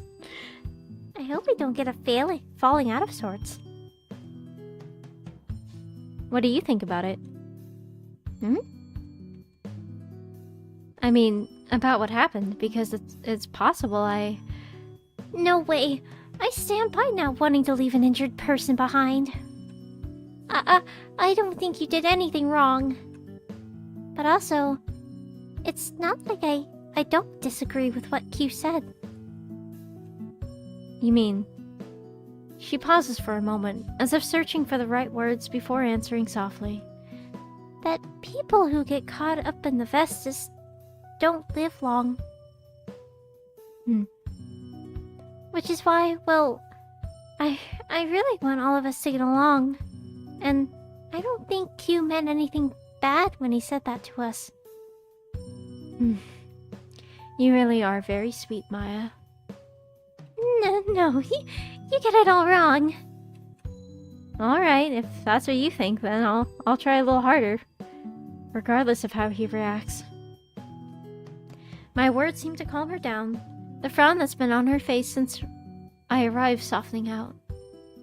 That being said, he should feel lucky that you care about him that much. There's something mysterious about him that makes it so I can never look away. Mysterious? He has this aura of carrying experience far beyond his years. Despite not being that much older than me, and I don't know where he's from or any of his friends. It's just like my sister said. You don't find guys like him very often. He might be a boy, yet his wrists are as slender as mine. Probably because he works all the time and never eats. Maybe, which is why I worry sometimes about his health. I worry about you too, Maya. Huh? You don't eat properly most days, and you're already so small to begin with. And with all the work you're doing, you're going to end up collapsing. I'm honestly more concerned about you. I have my reasons. Oh yeah? So explain to me why you need to skip meals. I don't want to get fat. Seriously? You're almost excessively slim. Why would you even worry about something like that? That definitely wasn't a compliment. Besides, you're the one who said I could stand to gain a few pounds. That might be what you think, Shibi, but other people... That's absolutely false. First of all, it's strange that you can't eat right because you're worried about what others might think. Crap. I know Maya's sensitive about the word strange. I'm sorry, but I really do worry about you, Maya. Is there someone special in your life that you need to go to these extremes for them? Huh? I don't, I mean... Flustered, she quickly looks away, unable to hide the blush creeping over her cheeks. Can we just drop it? If that's what you want, then I won't talk about it anymore. Just be careful, okay? Okay. Let's change the topic. I'd kind of like to know more about what you like. I meant it when I said I love all living things. Even animals. So, like, cows and chickens? Yeah, those too. And bugs? I like them. Frogs? They're pretty cute. I totally agree. Sheepy, when you stare at me like that...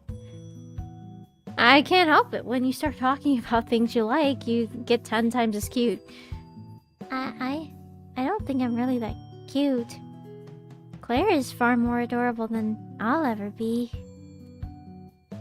You two must be close for you to immediately bring her name up when that word cute is mentioned. Well, you see... Maya snips off one of the buds. She's been eyeing the shriveled up flower for a while now, probably conflicted over whether to cut it or not. I'm just lucky that Claire likes me. For now, at least. When she finds out the type of person I really am, she'll probably leave me. You're really a good person, though. You think so? Thanks. It makes me happy to hear you say that. I mean it. What do you like, Sheepy? Huh? What do you like? We've just been talking about me this whole time. Well, good question. Basically nothing. I've never held more than a passing interest in anything. Since most things I can easily be resolved without any serious investment on my part. Come to think of it, Maya's been the only thing on my mind recently. Sheepy? I like chatting with my friends in my free time, like now. You like to chat? We're procrastinating and not showing up for work. I can see that disagreeable look on his face now. That seems like a pretty good thing to like. I like talking with my friends too. Good then. All of Maya's mannerisms are so subdued and minute. Minute that it's difficult to see sometimes, leaving me feeling vaguely uneasy. That's why I can't leave her alone. I'm afraid she really would vanish into nothing the moment I did.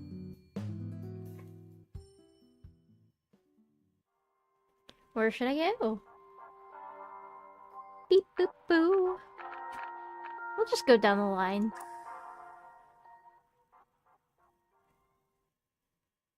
I don't know if any of this matters. I do not.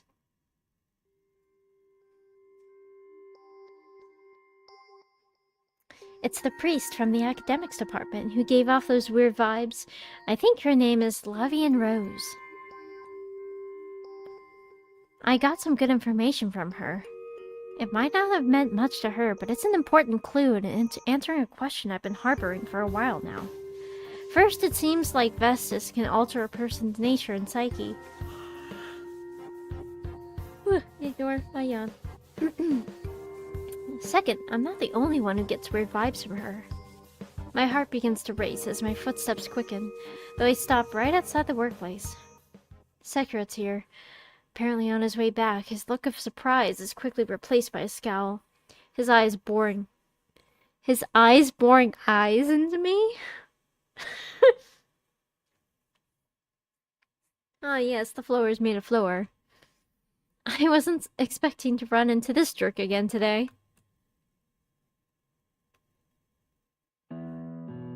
Heading to the workplace. Not like him to initiate conversation. though there's lack of warmth that's usually included in a greeting or inquiry of one's health. My mood takes a turn for the worse hearing the caution in his voice, despite having done nothing to deserve it. That's honestly none of your damn business. Oh, but it is. You have a tendency to interrupt the bishop during the breaks that she so rarely gets. The bishop gets to take breaks? I've honestly never noticed. You probably don't realize this since you never pay attention to anyone other than yourself. But the bishop enjoys talking with me. If you knew anything, you wouldn't engage in conversation with her. Huh? What the hell are you talking about? There are more important things for you to do than flirt with women. You need to work on your immaturity, or rather learn from the mistakes you've made today so you don't repeat them. Still trying to convince me everything that happened was my fault? The cleanup department's always been understaffed. In fact, still is. And yet here I am, during one of the busiest times of the year, cleaning up after your inexperienced ass, unable to do my own job properly. Do you know what that means? None of this has anything to do with me. The blame for my inability to do what needs to get done, coupled with trainees repeatedly making the same mistakes, lies squarely on the shoulders of our senior who didn't give us enough guidance. If he's as busy as he claims to be, then why doesn't he just lock himself up somewhere and get it all done? I want to ask him why he came all this way out here just to get himself involved, but I decide to ignore his comment instead. Is the bishop in the workplace right now? He grows quiet for a moment, as if irritated by my attitude. He doesn't look like he's at a loss for words. When he looks up again, his cold gaze is staring straight at me, glaring angrily, his shoulders trembling faintly. Would you die for the cleanup department? Again with the outlandish remarks. Wrong. If you really want to work here as one of her priests, then you have to be prepared to answer, yes, of course. I'm sure the bishop wouldn't approve of you bad-mouthing her as much as you do. I already told you, that kind of thinking will only get you in trouble. Because the bishop is a servant of God himself. You must be prepared to do whatever she tells you. On the off chance that you're so serious, I'd say that you've been holed up in this temple so long, you've lost your damn mind. Perhaps I have. And with that final comment, he turns and leaves the workplace. Honestly, I've been praying for his departure from the moment I bumped into him, so I merely watch him leave wordlessly. Once he's gone, I glance to the workplace, but I see no sign of Haku. Should I try coming back later when I know that jerk won't be here? This was a waste of time. Wow! It's starting to get dark. I can visit one more place, but then I have to head back. But maybe it does matter. I don't know. Maybe I should... The library seems important. Oh, I'm tripping balls in the library, it seems. Lavian Rose is someone who can be seen from time to time during her days living at the temple. I don't know how it is in the other departments, but in the cleanup department at least, that's how it is. Responsible for dealing with any and all kinds of garbage, the department makes use of a variety of machines. The sight of someone placing a bag crawling with small flies to the side and turning on a machine with roughly honed motions, all in a dimly lit storehouse, is an unusual one you'd normally only see in this department. Every day, the rustled machine produces a constant frightful roar, sometimes stopping abruptly. Yes, this is the high library. Not only is it upstairs, but it's high in the other way, too. When it stops, an uneducated priest of the... See? It's slipping into my mind. I'm high.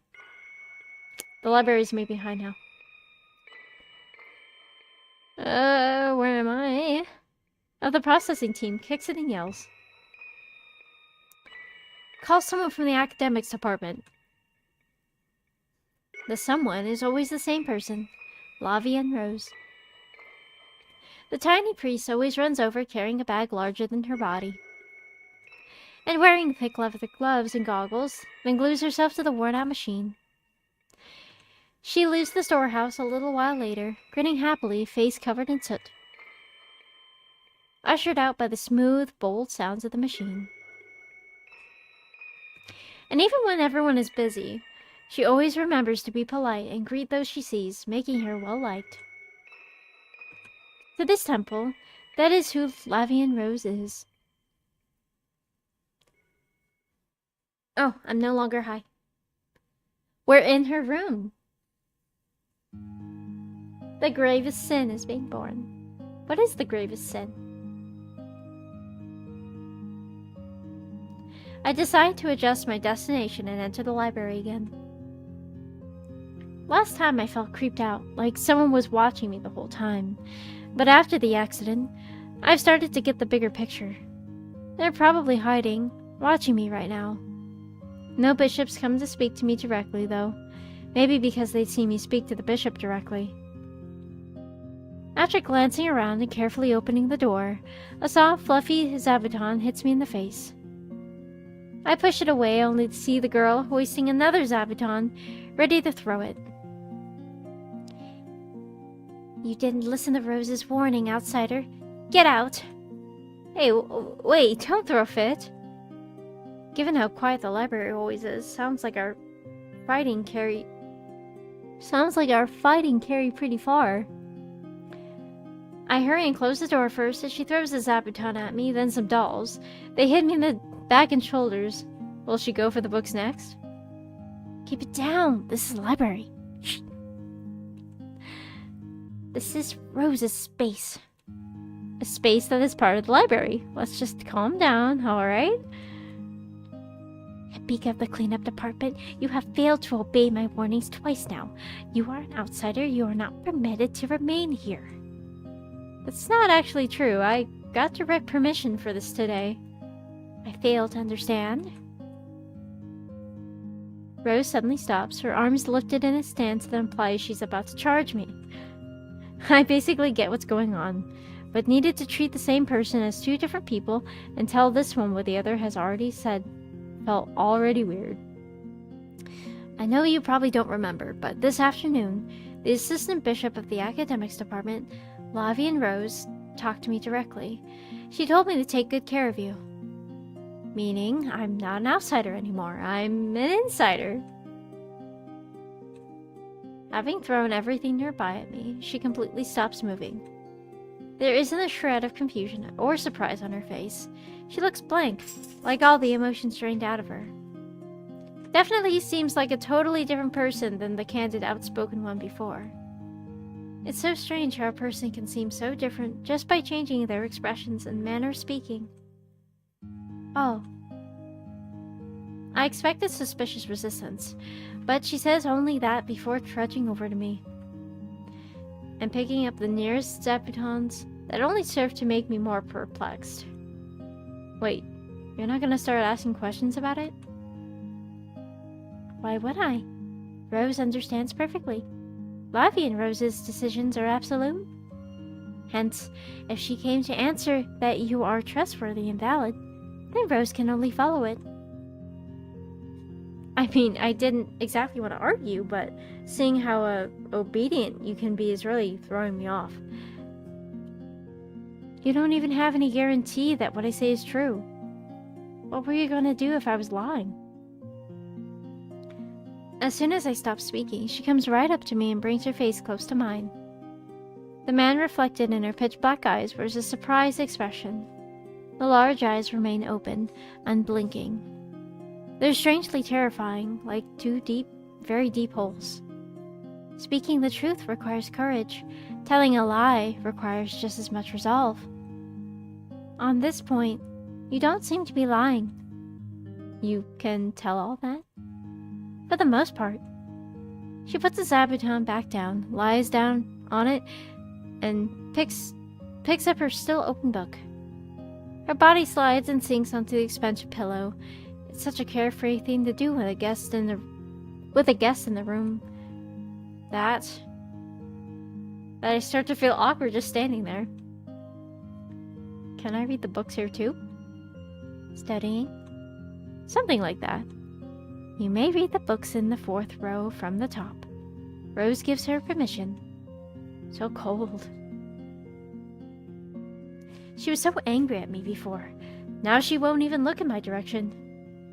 Without a word, I take out a book and start to read. It's been a long time since I last opened a book for myself, especially a children's story. If you don't have anything better to do, then help me read this. No answer. Why is everyone so insistent on ignoring me? It's so annoying. Hey, Rose, help a guy out here. Her next reaction is nothing like what I anticipated. Rose, whose face was hidden behind her book and an expression of disdain toward me, suddenly does a 180 and widens her eyes at me, just about as far as they'll go. Did you just ask Rose for help? What? Does that mean you require Rose's assistance? Well, yes, but... As soon as she hears that, she pulls herself into an upright sitting position and starts hitting her legs and the floor. You wouldn't be able to tell it from her face, but she seems pretty excited about something. Oh, that's what she's doing. She's like stimming right now. What do you require? Why are you suddenly so eager? It's making me uncomfortable. Nobody ever asks Rose for help, but Rose is always prepared to help others. With her attitude changing drastically by the minute, I have no idea how I'm supposed to respond to her. That's probably because everyone else is trying to be considerate, since they know what's going on with you. Considerate? Why? Well, you're kind of like a sick patient at the moment, so... Rose is not sick. She neither has an illness, nor does it hurt anywhere. Rose's mind and body are all in a perfectly good state, and are enough to help others. I get why you feel like that, but this is hard. Anyway, you'll help me out, right? Yes. Okay, then first this part. I point to the word with my finger, placing the book in front of her, though the letters are upside down. I catch a whiff of the library's flowers from her too. Is everyone in the academics department high? No, like this? I realize I have no idea, since the greasy odor of corpses always lingers around the processing team.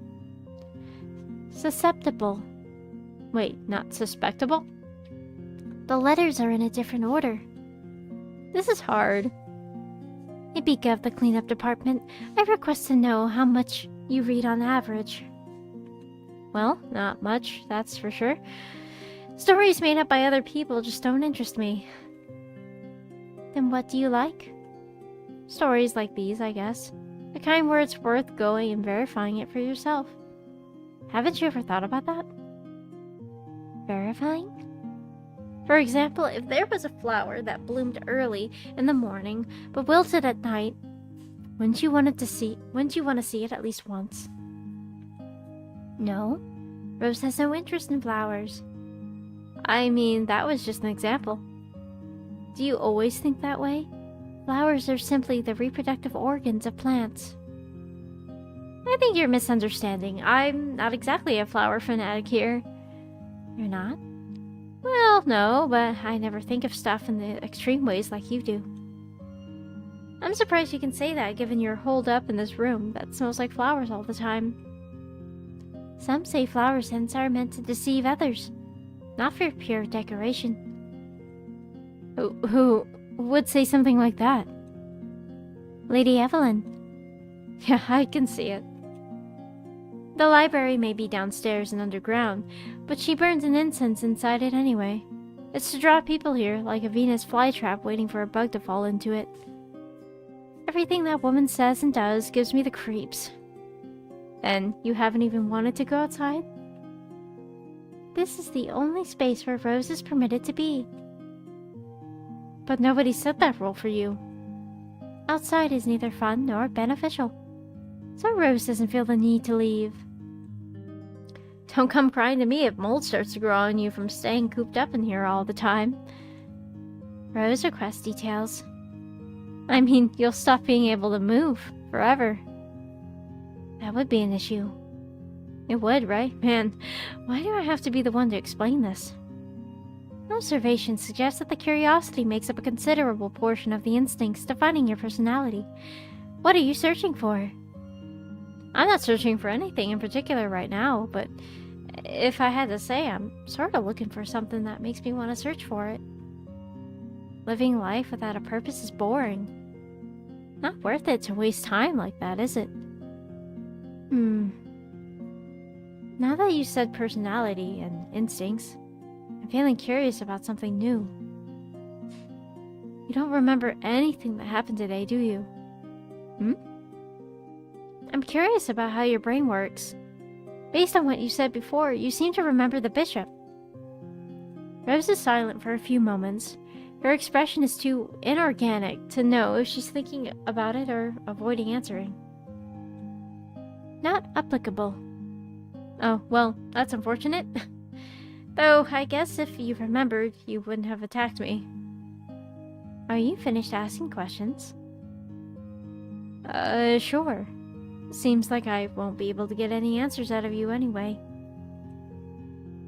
Will you not read the book? I guess I'll keep on reading until I go back. It's already time to grant the request I received in the library. I've read many books, but I don't like them much. Especially children's books, I get frustrated with how smoothly the stories go. It's just so hard to believe them. She doesn't seem to feel that way, though. She remains right next to me, her eyes glued to her book. I tried several times to focus on my own book to keep myself in line with her, but in the end, I can't help but yawn. You sound like you're having fun. You read the same books every day all by yourself, but it has to get boring at some point. Books are not meant to be read as a way to pursue enjoyment. Books were created to give as many people as possible a way to tell their stories. Thus, books exist to increase the amount of information an individual possesses. In fact, you are currently using that book's information to learn your letters. But if it's just to get more information into your head, why read them over and over? Isn't that a contradiction? You just want some way to pass the time, don't you? This is Rose's job. Gaining information? Indeed. Sounds like a job you do at a children's school. Is it some kind of education? Like how you can train your brain even while you're asleep? Well, anyway, seems like you're having fun, so I'm glad. It looks like Rose is having fun? Yeah, to me anyway. Does that mean Rose is enjoying time spent with you? What are you asking me that for? Don't make it awkward. What do you think? I don't know. What is fun? F is for friends who do stuff together. U is for you and me. I doubt it's her fault. It just really sounds like she's something that was created. Maybe a machine or a statue would say the same thing if it could speak human. Since we're not God, we can't make artificial objects have human emotions. Now that I'm trying to describe it with words, I don't really know. I guess it's like you're glad you were with someone, or like you feel lonely when you think it's ending. I think that probably means you had fun. Okay, well, it's about time for me to head home anyway. Give it some thought while I'm gone. You're coming again? It's okay if I do, isn't it? I suppose. Bye-bye. Bye-bye. She waves her hand a little as I leave and close the door. How much time have I spent here today? Maybe longer than I thought, or maybe quite a bit shorter. It's like time stops whenever I go into that room. And she's been in there alone for a very long time.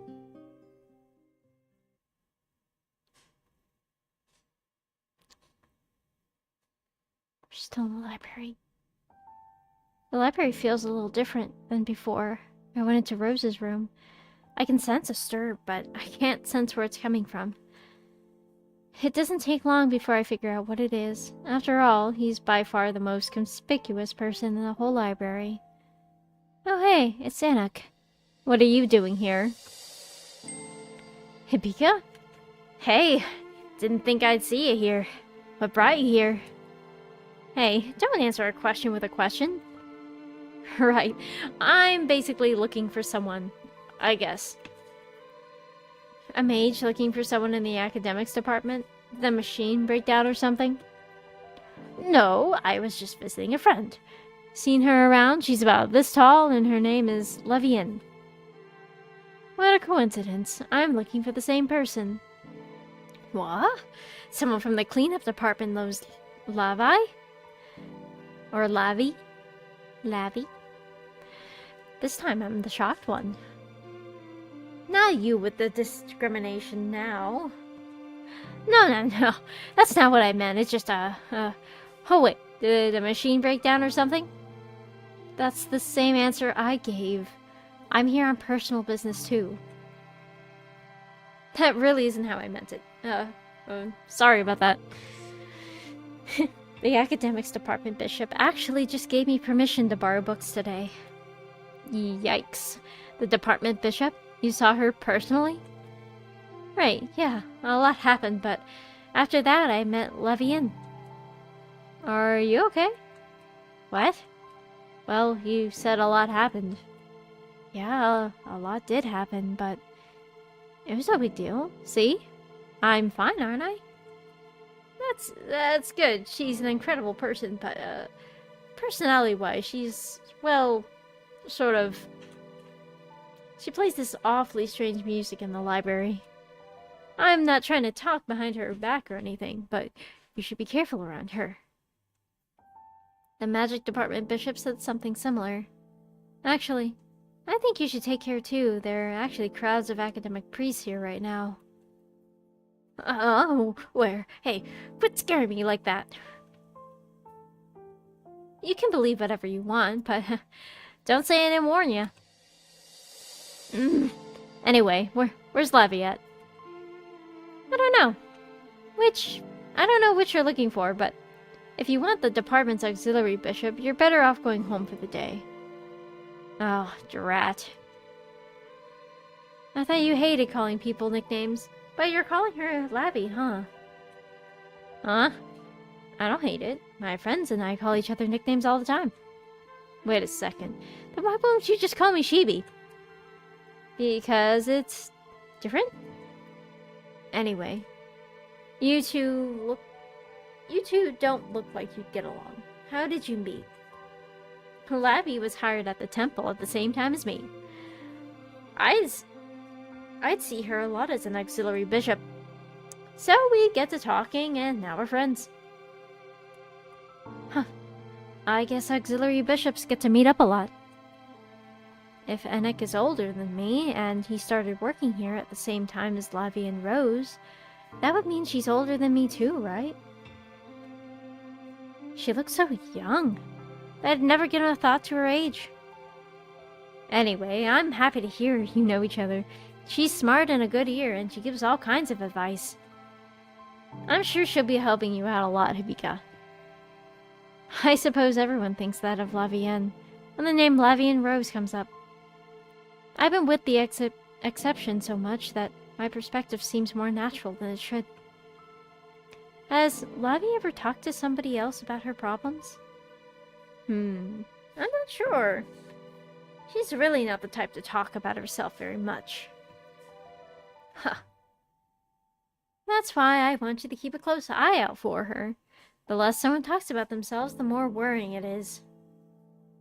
And if you've got anything on your mind, you can feel free to talk to me. Got it. Right back at ya. Any romantic issues, and you're free to come to me. Damn it. How long are you going to remind me of that? Hey, don't worry. I'm actually pretty good at keeping secrets.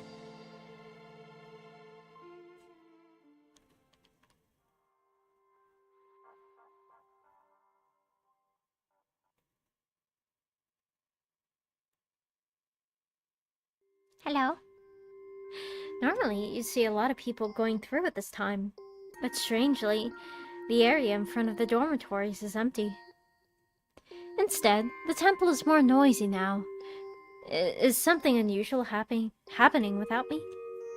An immaculate white silhouette passes by the empty dormitories. I immediately feel goosebumps, thinking I hadn't seen it right, but soon I hear a familiar voice.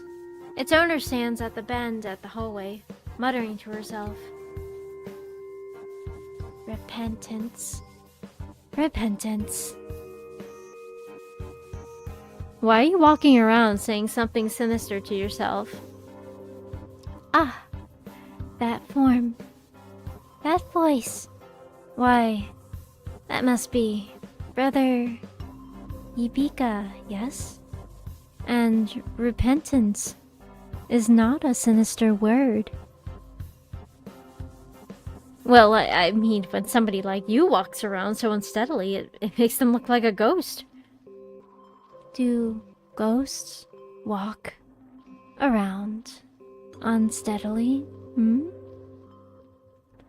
Well, I mean... From your point of view, wasn't it graceful? Huh? Oh, I suppose it looks strange, then? Hang on, this conversation is going all over the place. If you just say whatever springs into your head, I won't be able to keep up. Fee. Hi. Whoa. Sure. Fum. Have you ever seen a ghost? No, and I don't want to. I'm a little too busy to bother learning about dead people. Dead men tell no tales, indeed. But there is much in this world that is visible, even if you don't wish to see it. Like what? Who knows what could be out there? Quit getting me to ask questions then. Something visible? Even if I don't want to see it? She might as well be talking about reality at this moment as how unpleasant it is. Something I need to acknowledge even though I don't want to. Something I have to accept in order to live in this society. It's the start of an annoying lecture. I just know it. And I'm sure you have something to say to me after going off on my own like that. Say to me for going off on my own like that. Oh my. I'm gonna have to sit down and really reflect on it, so at least let me defend myself. I just couldn't ignore it. I can't hear the voices of the dead, but I can definitely hear the voices of the living. The dead must be so lonely. It's not as bad as leaving the living there to die and then not hearing them anymore. Though, I suppose you can't understand that, Bishop, since you supposedly hear the voices of the dead every day. No, the voices of the dead do not reach me. And thus do I pray for the sake of the living.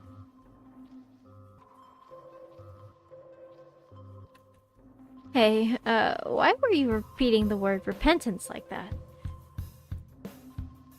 Because the time for that prayer has come. It is unfortunate, but we have brothers and sisters in this world who, unlike you, are unable to voluntarily repent. Hence, I will offer prayers to God so that we may all walk the proper path of atonement. That's your responsibility as bishop, I guess? Yes, as a bishop, I do certainly serve the world in order to fulfill that duty. But even were I not a bishop, I would likely be doing the same. In our sinful natures, not having anyone to offer prayers alongside you would be most lonely, I should think. Sheesh, you're just too nice, Bishop. If someone sins, that's it? They just have to live the rest of their lives in shame? Everybody sins. Thus are opportunities for repentance to provided equally to everybody. You are no exception. So, when the time comes, I'd like you to come see me without shame. Ideally, it would never come to that, though. Hey, have you ever thought that you have sins too? Of course, I constantly shoulder the burden of sin, just like everyone else. People die every day, and it's the cleanup department's job to look at that immortality in the face. The bishop's position must be far heavier than I imagined. If I go on working at the temple for a long time, I will always be able to endure that. If I go working at the temple for a long time, will I always be able to endure that weight? To tell the truth, even though it's kind of unbelievable, considering how you usually are, you're pretty amazing. I guess you're not the bishop for nothing, huh? Oh, what do you mean by that? I'm always putting my best foot forward. That's rude, you know. I'm an adult. It was a compliment. Seriously, you're a really reliable bishop. Wow. A compliment? However, a bishop's responsibilities cannot yield to trivial matters like these. Please ascertain as much with your own eyes. Right. The bishop leaves me with that and returns to the temple. She's such a weirdo. And whatever, she's just in a happy, silly, goofy mood. And whenever I think about how incomprehensible she is, she gets me pretty uncomfortable. But it still isn't that spine-chilling sensation I felt back then. That must have been a different person.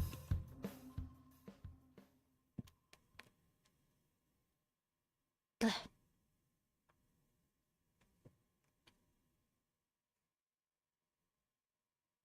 It's noisy inside the temple. A lot of people have gathered here, I assume to look at something. I insert myself into the crowd, looking at the same direction, not knowing what's happening. And at that moment, the crowd goes silent. They all watch the balcony as people appear on it. They all come in at once. wearing the same black robes as their figures, implying at first glance they're muscular men. At the tail end of them is someone I know, Bishop Haku. She has her head down and her hands together. Her expression is one of hard silence, as though her conversation with me before was now in the distant past. I can tell something big is starting. Disciples must dedicate their bodies fully to God. One, however, has committed an impure act with the opposite sex, and in so doing has created new life within her body. We have thus judged her a heretic and brought her here. The person in front repeats himself several times. His voice is very loud, enough so that everyone in the crowd can both see and hear him clearly.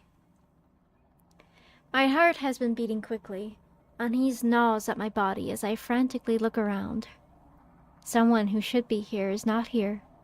I can feel the blood rushing through my temples as my pulse quickens. And then, amidst all my anxieties and fear, he says something new. But because she has never corrected her heedlessness, we cannot speculate on who her partner was.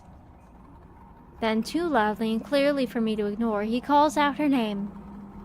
A familiar one, which they place the unfamiliar word heretic just before. The heretic immediately appears, and there she is, or so I think at first.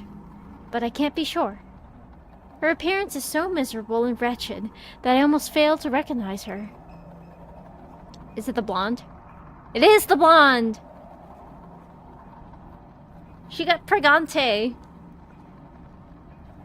She was probably confined to a cell all day. Her clothes are all ragged now, covered in stains and dirt. And it's only the two guards behind her tugging on rusted chains that allow her to walk, albeit unsteadily. Her long mess of hair has lost sheen, now hanging over her face like a curtain on a window. Bishop Haku's name is called as she takes a step forward, positioning herself in front of the heretic. The heretic teeters and writhes as if under the effect of some drug. Because her hands are tied behind her back, someone has to grab her to keep her from falling. The woman who now stands in front of the filthy one brings her hands together quietly, never breaking her undaunted posture. Blessed Holy Mother, full of joy, today one of your lambs shall have all of her sins washed away. Accept a peaceful death, and be taken into God's arms. The bishop's voice is dreadfully flat, as she begins to chant a prayer informing us of execution. The fact that it sounds just like she did this morning makes me feel faint. Everything that's become normal at this point mixes with the abnormal sight in front of me. My mind is nowhere near able to accept it. I couldn't make out the rest of the prayer, but it's apparently over because the bishop crosses back over the threshold with one robed man. Only filth now remains in that space she vanished from. Her shoulders, so thin now they look like they might fall off, sway as though unable to endure the mounting pressure. Those in the crowd watching her begin raising their voices in criticism. Some in the crowd break down into tears, and others hurl abuse at her face at the same time as they speak ill of her in lower tones. She stops at the sounds of lamentations and turns this way for a moment. One glance is all it takes for me to realize how much thinner her belly area is. For a few moments she squeezes out her last breaths, until suddenly she looks up and shouts, "I've done nothing wrong!" In the name of God, her scarlet eyes shine from the bangs hanging below her forehead. Not filled with sorrow, but with pure wickedness. It feels as though her sharp gaze is directed at me. I find myself unable to breathe. In response to her unexpected act, one guard uses a burning piece of metal to brand a marking onto her waist that makes her start walking again. The odor of burned flesh and a girl's screams that could tear silk fill the large room. I shut my eyes against the sudden nausea quickly covering my mouth. That, however, is apparently not enough. Vomit and tears both leak through the gaps in my fingers. The people around me notice something happening and move away, muttering insults at me. I collapse on the spot, My knees are limp, and I can't see myself being able to stand up again.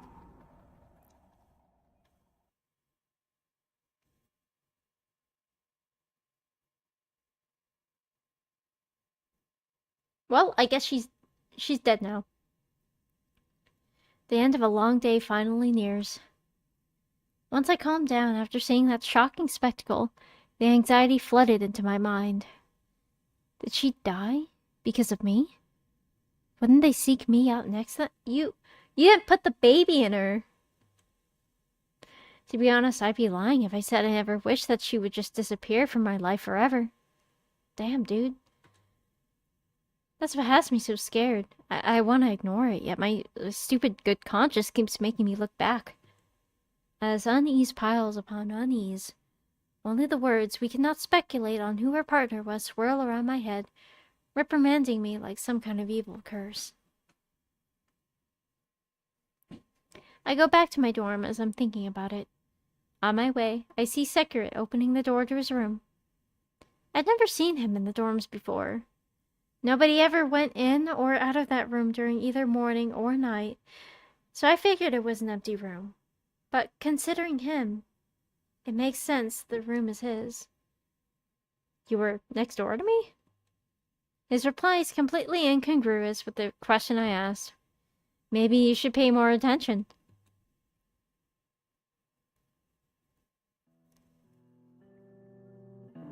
I can't tell what his face looks like, since it's hidden by the door.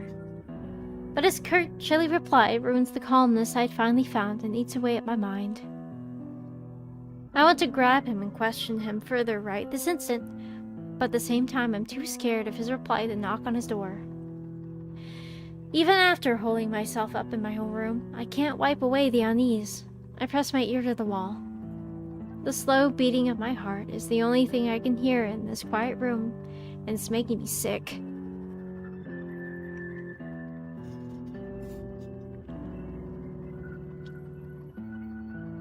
How much time has passed? Eventually I hear a sound from the other side.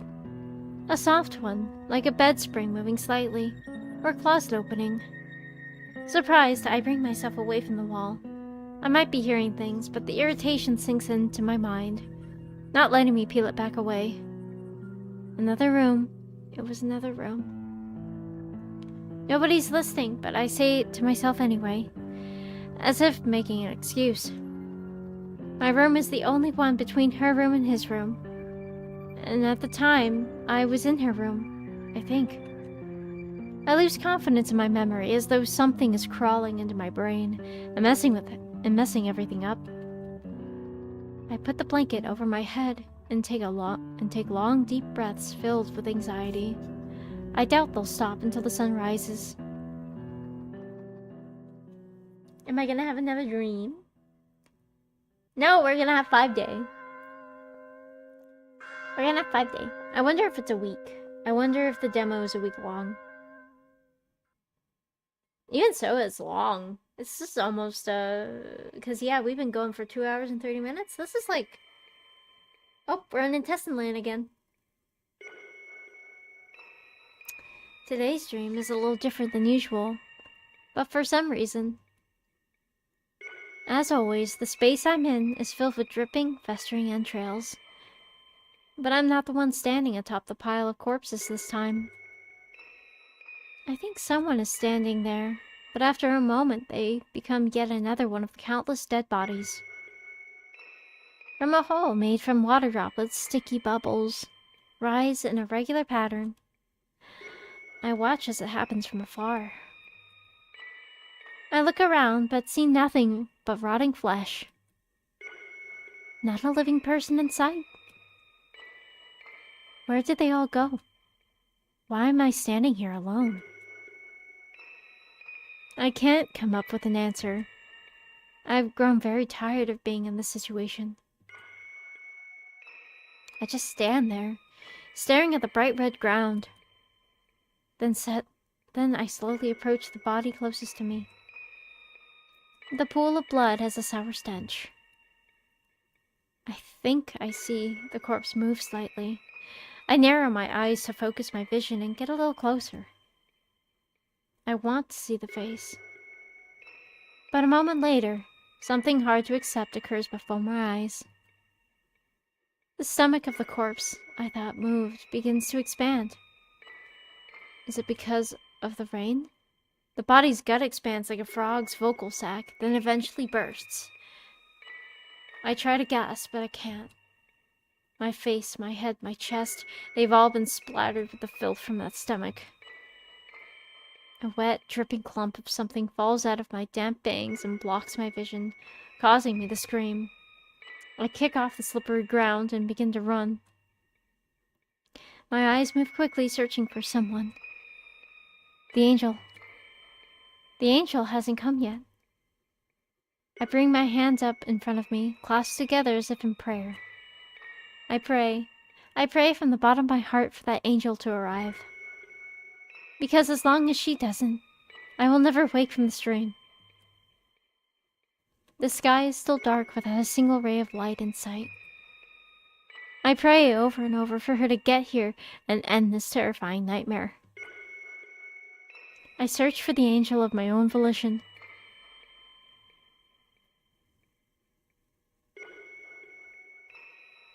Are we gonna see face? Maybe face?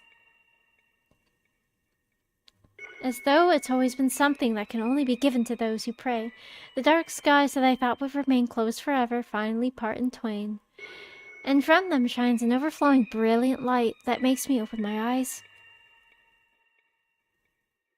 She has appeared. The angel spreads her immaculate wings, bearing blinding light behind her, placing her slender arms around me. I'm sure that she's beautiful, the very essence of purity, but the rotten stench of this place is too ubiquitous and gets in the way. My back, which is up against a slick wall, itches all over as though hundreds of small insects are crawling around on it. I pull myself off the wall, and right in front of me is the angel. I'm sure that her warmth is something I have avoided for a very long time, and which I now continue to seek out. An instinctive distress gnaws at my mind. Oh, am I right? She is an angel. A being so far beyond me that I shouldn't be able to lock eyes with her, much less touch her. And now her hands stroke my body. Who are you? Why do you have her face? She sighs sweetly, and light strong enough to rattle my brain blinds my eyes. Unable to resist the urge to vomit welling up within me, I vomit out the smooth contents of my stomach. Ugh. The filth that sprung from me dirties her beautiful clothes. She's wearing clothes? And it sticks to her hair, creating a miserable sight indeed. But her smile remains unsullied, and she does not withdraw the hand she held out to me. Ah! My eyes. To think she would embrace me, dirty as I am, without a hint of cruelty. What compassion she must possess. I reverentially put my trembling hands around her back. I accept her. I embrace her as she did me. It'll be all right. Her gentle fingertips stroke my head. Her voice is soft, it's almost cruel. She accepts me. If I could remain like this with her for the rest of time, I would gladly offer her everything. This warmth, the heavy beating of my heart, the sense of being engulfed.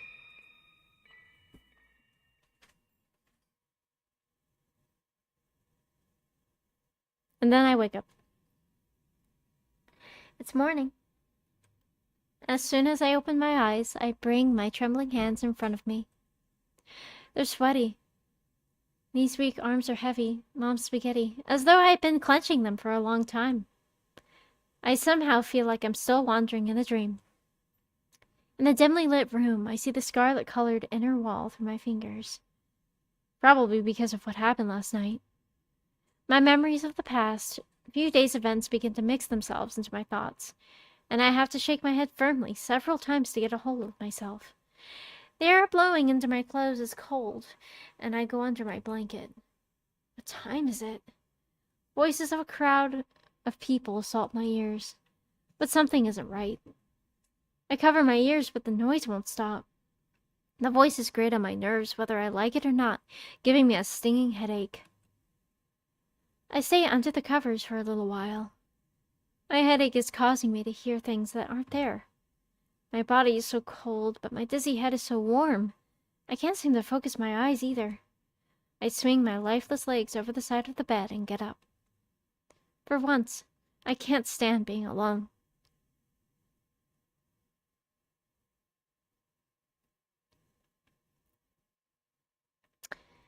So many choices. Let's go to work.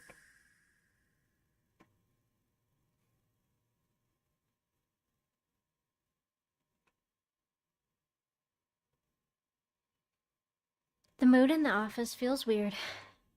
It's peculiarly quiet, but the strange air about it makes it feel like a commotion is afoot somehow. The excitement over seeing the blood of someone we know must not have abated yet. Despite the job of everyone here being to clean up corpses, they're fascinated by incidents of strangling. Everyone dies one day. It's an obvious fact, but the people here seem to completely forget that occasionally. That must be why they're this happy and afraid. The incident continues in my mind. I recall the girl's face. Her unusual confident smile was warped into a terribly twisted expression. Her black manicured nails were split, and the heavy scent of sweat-soaked skin changed to the scent of burning as the brand pressed against her. I feel like throwing up for no reason. Good morning, Sheepy.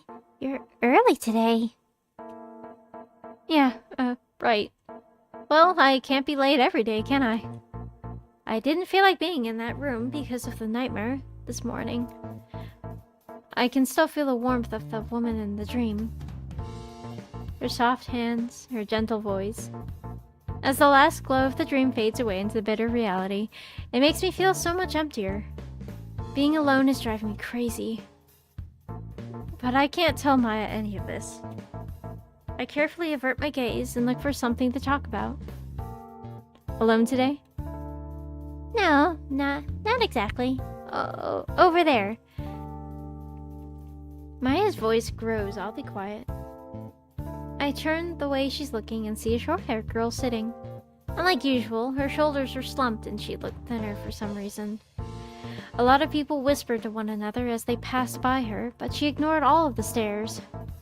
And from a glance at her eyes, I could tell she was crushed. Maya and I exchanged uncomfortable glances. Right, they were always together. Though, that senior didn't seem to think so. Are you doing okay, Maya? I'm fine, but I'm worried about my sister. She'll be alright. She's a strong person. A little bit of rest, and she'll be right back to normal. I hope so. Maya then looks at my face and falls silent. She must be worried about me. But she doesn't say anything, probably because she saw what happened yesterday. She's being considerate because she knows how awkward it is. She's such a kind person. But it also makes me uneasy. How far ahead does Maya think? Good morning, everyone. Thankfully, the bishop arrives, cutting our awkward conversation short. She passes by us with a greeting, and for one moment her eyes flick over to me. I could have just imagined it, but it gave me goosebumps. I avoided looking at her and took my seat. A heavy sigh escapes me. Up close, the sight of the freckled girl was nothing like what I imagined. Her dried-out lips, Specked with blood clot or two, shake madly, and her cheeks are so sunken in you'd think she'd been starving for days. I say hello, but as I thought, she doesn't respond. She's not ignoring me. It's more like she didn't hear anything. Something very unfortunate happened yesterday. But I hope you will all be able to focus on your work today.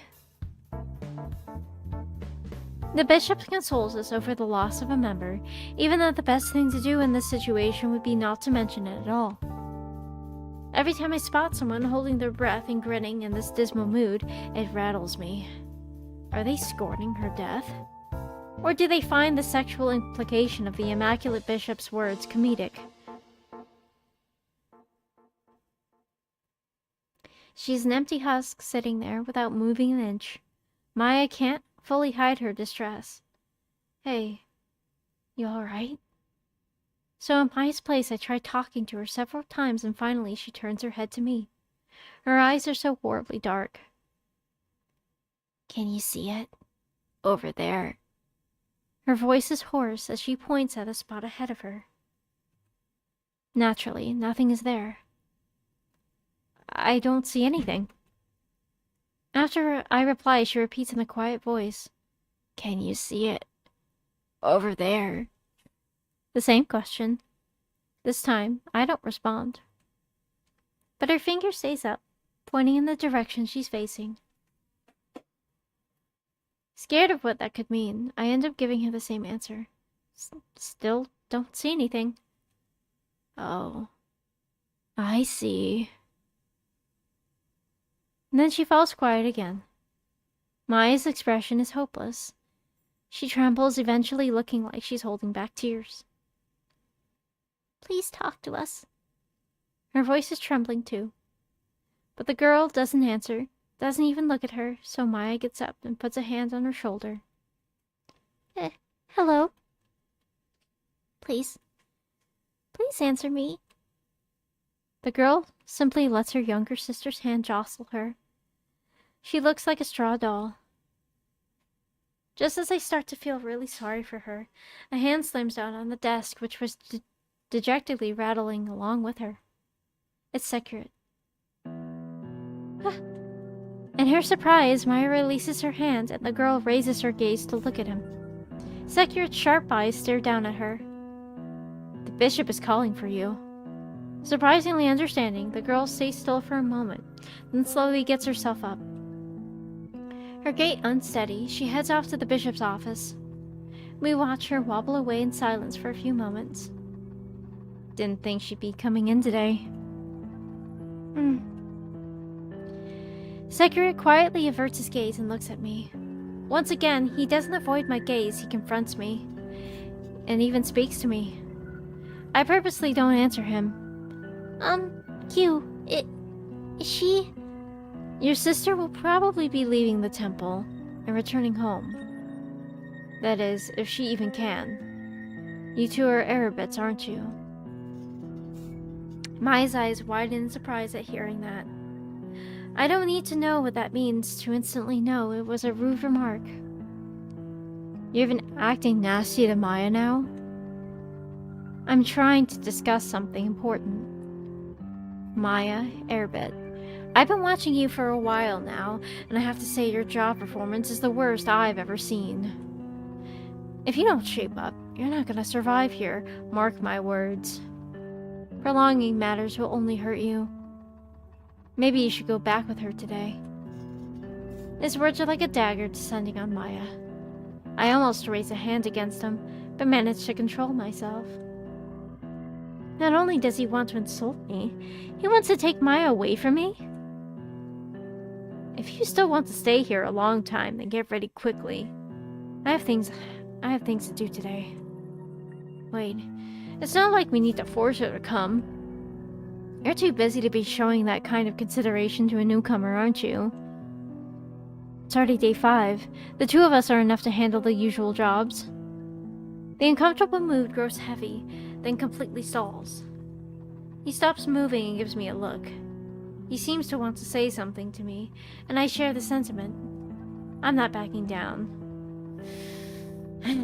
What were you talking about? It's not already day 5, it's only day 5. Nobody knows what could happen. You still don't seem to get that the temple isn't a daycare. If you bungle something up because you're alone, you'll make more trouble for the rest of us. Or what? Are you saying you're good enough to not let that happen? Please, just search the few brain cells you have, and I'm sure you'll come up with the answer. Could you shut that rude mouth of yours for 2 seconds? There's a limit to how much you can treat others like idiots. And I'm sick and tired of sucking up to your nonsense. Do you really not get it? It really, really aggravates me when you're around. All you do all day is bitch about everything. It's no wonder nobody wants to talk to you. Maybe you could use a few lessons on how to be friendly before you learn how to dispose of corpses. I try to pick my words carefully, but I can't quite come up with the right ones. His eyes are as cold as the air between us. I look at them dead on. With all the stuff that's happened, I really don't feel like working with him today. I'm so sorry. I'm really sorry. You're venting to me then? What? Yeah, I know exactly what you're trying to say. He glances between Maya and me for a second, then looks away. I had privately wondered how he'd react when he heard all of that. But there's no anger in his expression at all. It doesn't look like he's shocked either, though. He's probably known about his flaw for a long time, and that just makes me even more annoyed. Do what you will. With those cold words, he goes outside. I glare at him all the while. Sheepy, are you angry? Sorry, Maya. I'm not angry. I don't want him to say those terrible things to you.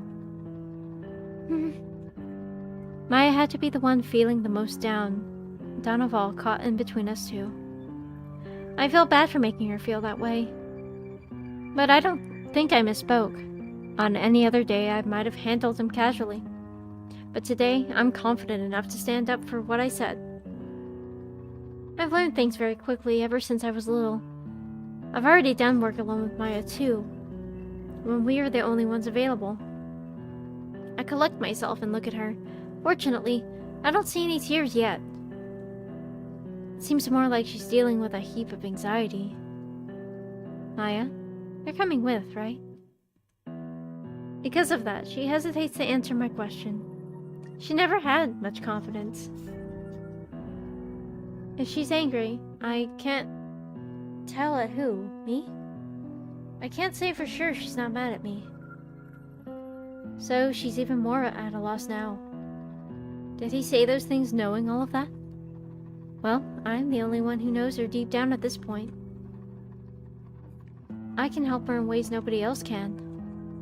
A while passes without an answer, so I say her name again. Maya? I don't know. He's right.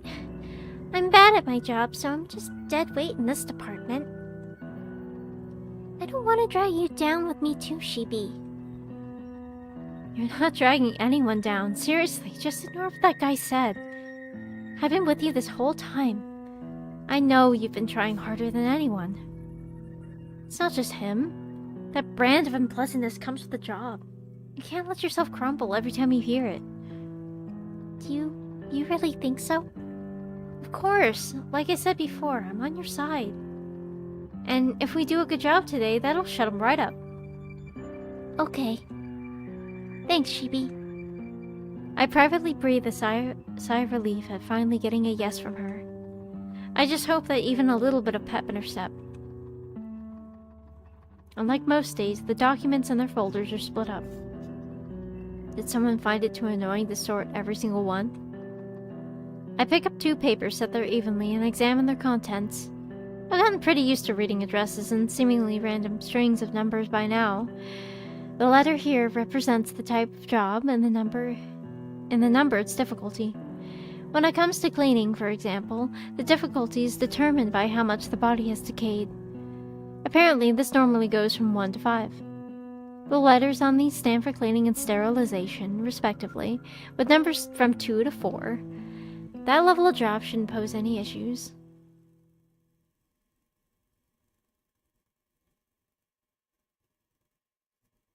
The residential area.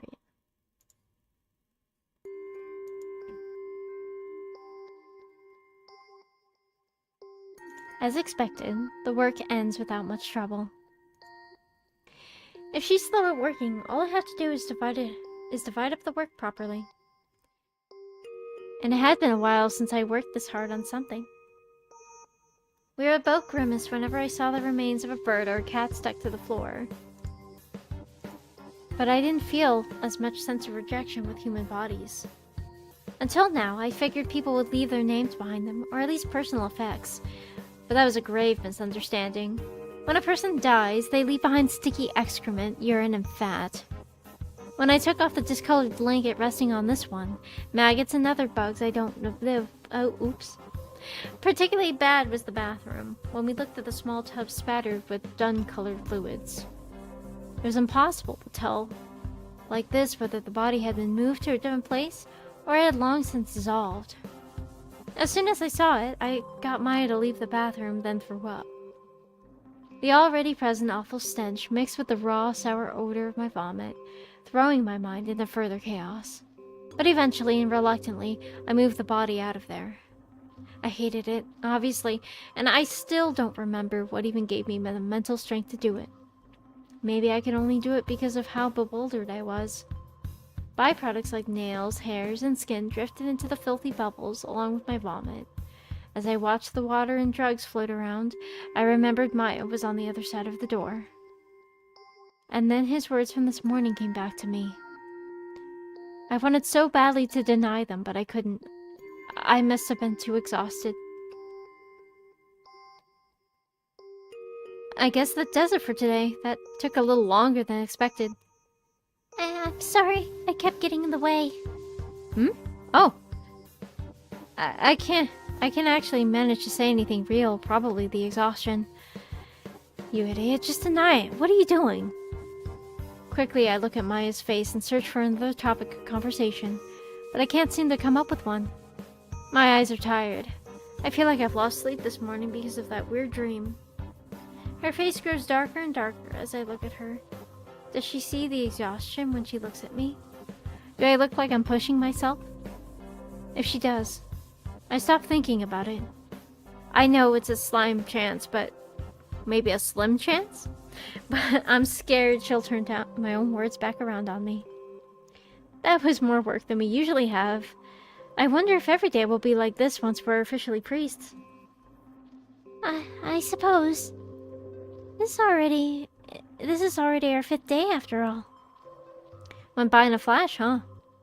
Do you think so? I'm actually surprised at how long every day seems to take. I guess when I'm with you, the whole day goes by pretty quickly. Like I haven't got enough, in fact. Jeez. Thirsty.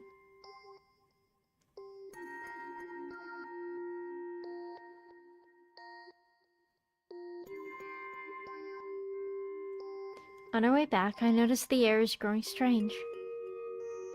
Maya draws back a step. Her frightened gaze is on some decayed grass and trees. Until this morning, the road was an overgrown forest path. The earth is rotting. I already know what that means. Is this another way the Pestis field expands?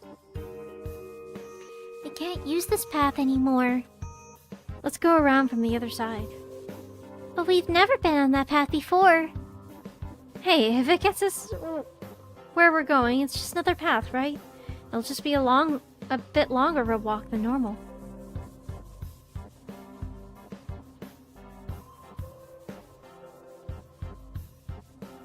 We walked for a pretty long time. Avoiding the invisible pest this field is really tough. We don't know exactly how far it's spread.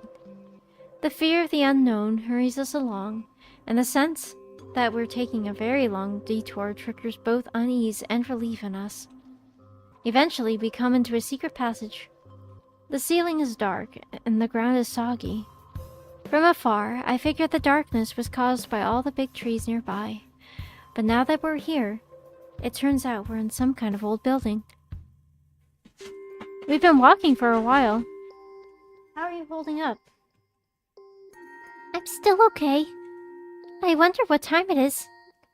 I can never tell here. You're telling me. During the polar night, you can't even tell if it's day or night, much less what time it is.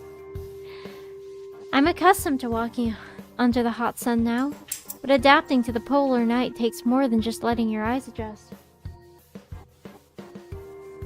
The sky may be quiet and asleep, but the events that transpire beneath it. Dog.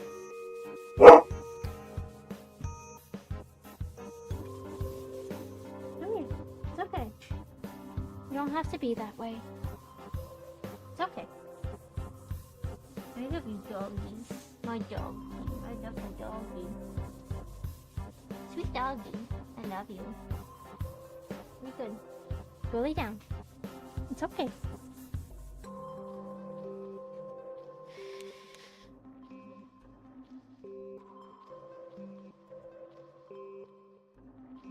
Happen frequently, even during the day, muddying the border between day and night, causing those who sleep into the day lose track of time.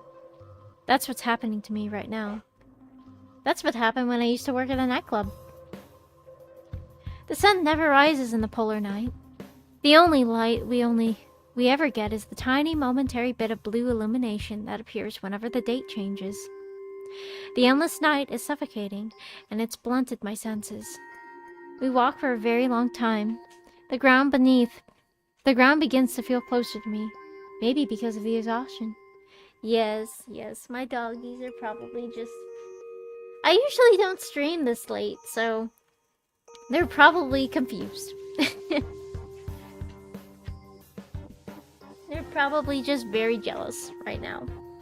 They want all the attention on them, all the time. Oh.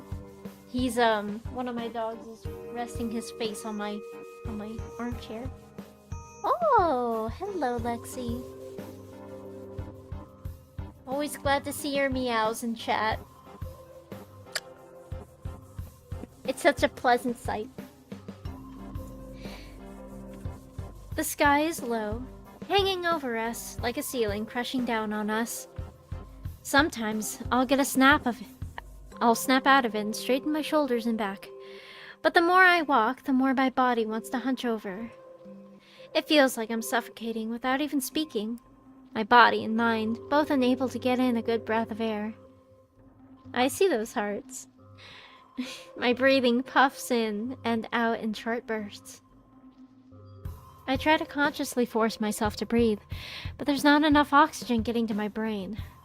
Gasping for breath, all hunched over, is kind of embarrassing. So I stop and take a deep breath.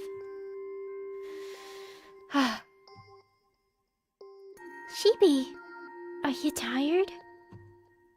I mean, we've walked pretty far, but I'm fine.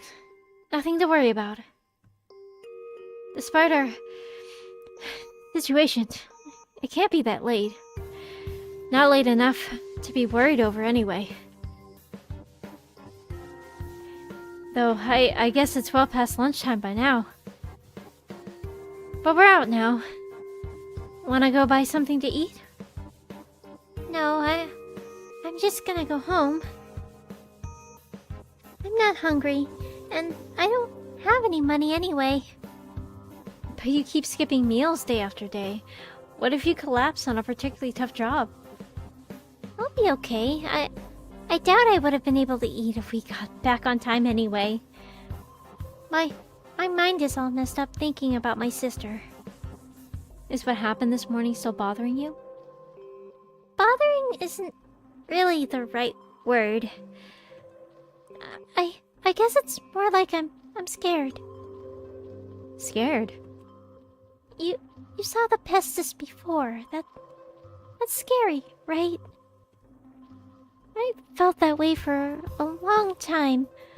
It's terrifying to think I can't see something that everyone else can. I wonder if Sekret is able to see my sister's ghost. I really doubt that. With the magicians protecting the temple, ghosts wouldn't be able to get inside. It's an obvious fact, and one she must know. I think she realizes that too. Something that looks like it's right there yet doesn't exist. I too know what it really is. As I remember my morning headache, my pace gradually slows. She walks beside me, then after some time, finally nods in response. I guess I can't go home anymore. She says it almost like a question posed to herself. A discussion she's having with her. One that I can't give an answer to. I just wish I could get my thoughts in order a little more. Maybe not going home was a form of giving up for her. Deep down, I hope she doesn't. I feel happy when I think about being with her more. A reliable family and understanding friends. Unchanging days and a stable lifestyle. Being surrounded by things like those only narrows your outlook. The world is vast, and there are so many things to do. Opportunities come to those who work for them. I don't think she'll benefit from sticking around in a cramped little nest.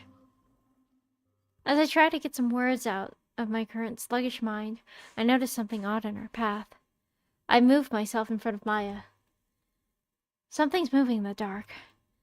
Maybe a day of climbing corpses has dulled my sense of smell, which is why I didn't notice earlier.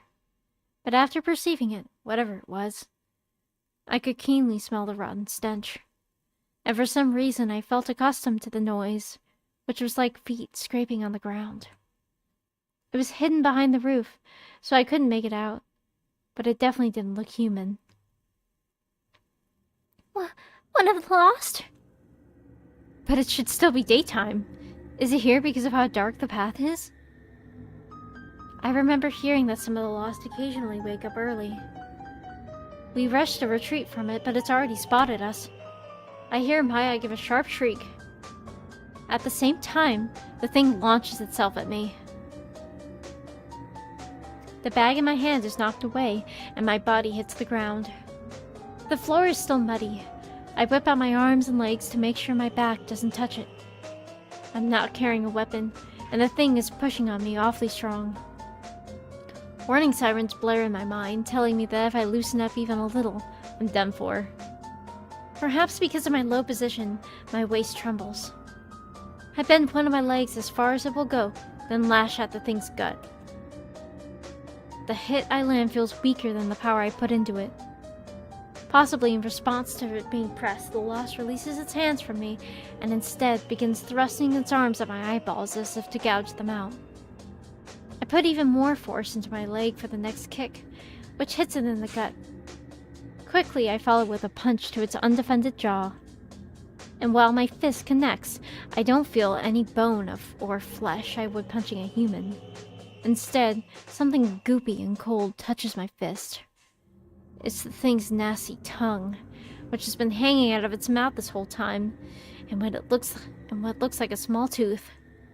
Still, grabbing its head was the right move. My weight transfers onto it, easily toppling the beast. I desperately try to crush anything that I perceive as part of the thing's body. Maya, there should be a grimoire in the tool sack. Grab whatever looks useful and... I can't. I've never cast any spells before. You can! I know you can do this, Maya. Maya, frightened, her legs having apparently given out, crawls over to the bag and fishes through it. If I can't keep Maya protected here, I don't want to think of that possibility. I still can't believe we just happened to be on our own, just happened to take on a huge detour to avoid the move field, and then just happened to run into an early rising lost. In fact, I don't believe it. This can't all be a string of coincidences. This bad luck is too contrived to be anything but a trial. Someone is watching over me. I must protect Maya. Maya begins to stammer something, her voice shaking. Although I know, connected with the kick before, and heard something tear, when I look again I can see the wound rapidly healing. My pulse quickens as I see the thing up close. Then I notice something strange. The thing pushing me with its knees and legs slender for some reason. All I did was put my weight onto it, and soon I hear a hoarse shriek from below. It's a woman. A woman with coarse, disheveled hair like straw. For a moment, I can't help but see someone else there. I swallow my spit wrong and start coughing. Maya's behind me right now, frightened. She has faith in me. If I stop moving, it'll only make things worse for her. To prevent that, I swing my fist.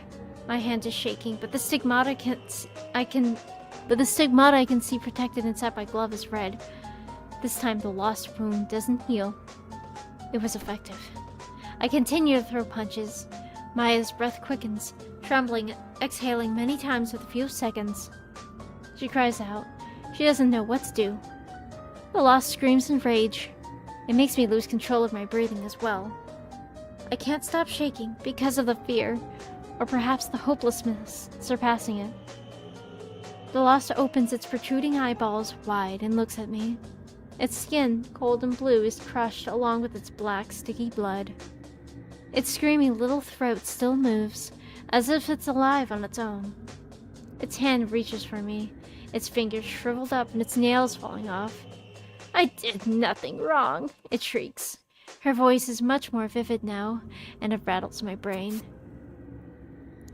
Then whose fault is it? Are you trying to say I did something wrong? No, that's not it. Nobody thinks that. Each time that terrifying vision flashes before my eyes, I put more strength into my fist. I'm scared, says Maya desperately, as though clinging to something. The lost isn't moving anymore. Occasionally, a small ray of light shines on one of the shards of its muddied flesh. I'm out of breath as I take in a deep one. I get dizzy.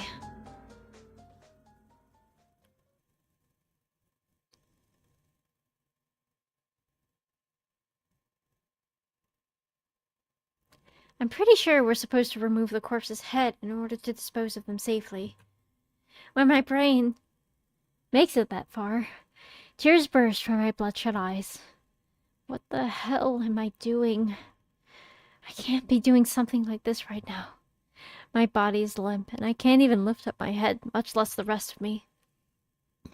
Every time I draw a breath, I hear scratching inside of my dry throat. A moment later, my whole body is assaulted by a sharp pain. The pain is explosive and intense. My weary body instantly has strength again. Rolling on the mud-covered floor, my arms burn as though someone set fire to them. The pain is concentrated on one spot. My bandages are loose, and from inside, I can see that my arms are dark red. I get the raw, fresh stench of metal. The blood hasn't been pooling there for a long time, nor has the skin been decaying. The fact that it's flowing from me whips my mind into a frenzy. Maya continues to say she's scared. She's scared. Scared. I've inhaled enough of the odor of the dead body burning to make me sick. At this point, the villagers set fire to a big pile of straw, then go around that night drinking wine and eating food. I'm seeing a vision of the funerals that I know from before. That's what death has always been to me. But I was wrong. Death is hot, and it smells really bad. I feel as though footsteps are running to me from far away. At first there are gasps for breath, which then quiet as they judge the situation. The words I hear next are hopeless ones.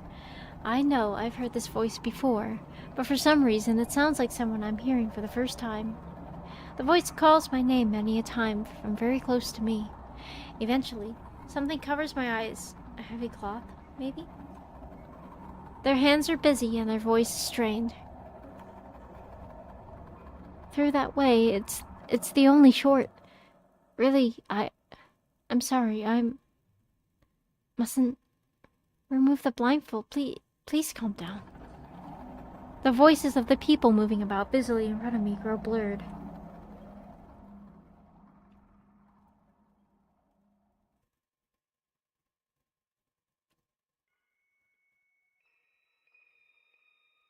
My eyes! It's an odd sight. Many people stand in a line. The floor is painted with excrement, a strange juxtaposition with the otherwise beautiful place. They look like people I know, but also like people I don't. My name is called. I'm alone as I walk past the row of people and stand on the top of a banister. A bishop is there. I've never seen him before. He holds his thumb, index finger, and middle finger up in front of me, as though he wants me to imitate him. Awkwardly, I lift my hand and imitate him. He begins to speak slowly.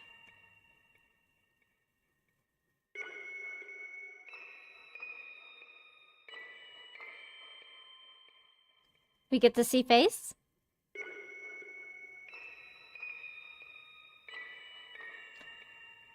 Our Lord, who art the source of the Holy Gospel and life itself, hear our prayer.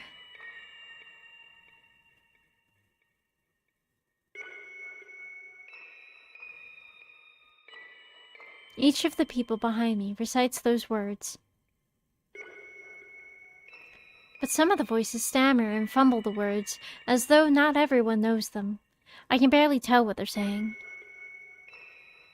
I wonder what the look on their faces are as they stand behind me. And what face am I supposed to make for this person in front of me, whose expression I can't read? A yellow light shines brilliantly before me, throwing my entire state of mind into disarray. He lowers his hand, and his voice, which has been growing softer and softer, stops entirely. Next he calls the name of the next follower to stand atop of the banister. It's her name, one that we should all consider sacred.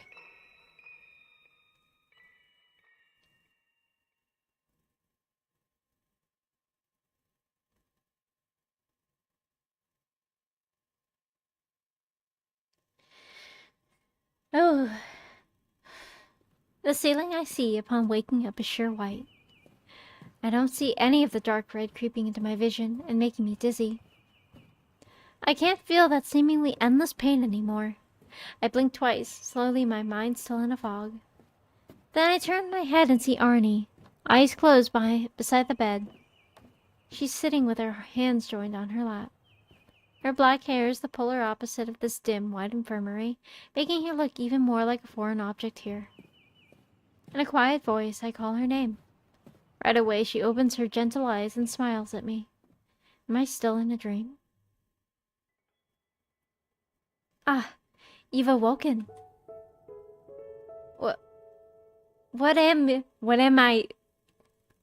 What is this translation? What are you doing here?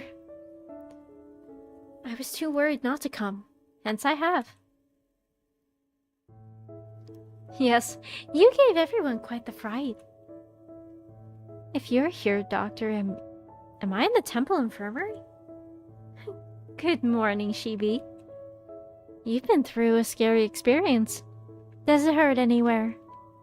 How did I get here? Maya! Is Maya alright? I'm having her rest separately. She's not injured, but she seems to be in shock. Take a breath, Shibi. She and you both need undisturbed bed rest for now. Thank goodness. Now that I know Maya is safe, my hazy mind begins to clear. Come to think of it, I hurt my arm, but the wound has disappeared without a trace, healed in its entirety. That said, it's not exactly pretty, I suppose. There's black markings where it healed over, like a boulder recovered with moss. The doctor smiles uneasily as she watches me look at it, then quickly hardens her expression again. Arne, I have something important to talk to Shibi about. I'm terribly sorry, but could you... Of course. Thank you for lending me your seat like this. Brother Shibi, be well. With streamlined movements, Arnie leaves the room. The doctor sits down in her place. I'm sorry for kicking your girlfriend out. Disappointed? No, not like... I trail off. What are Arnie and I anyway?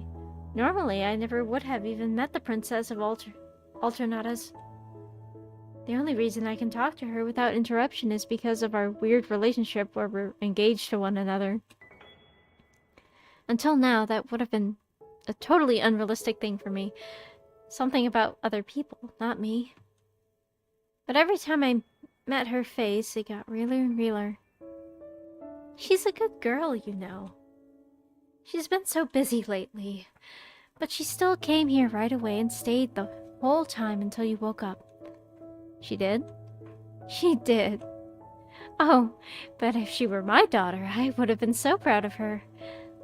But it also saddens me a little, knowing that such a perfect girl can only come from such a strict family situation. She turns away, lost in thought. A silver ring sparkles on her left ring finger. Shibi, I don't know how you see things, but you mustn't make so much trouble for those worried about you. I wasn't doing it on purpose.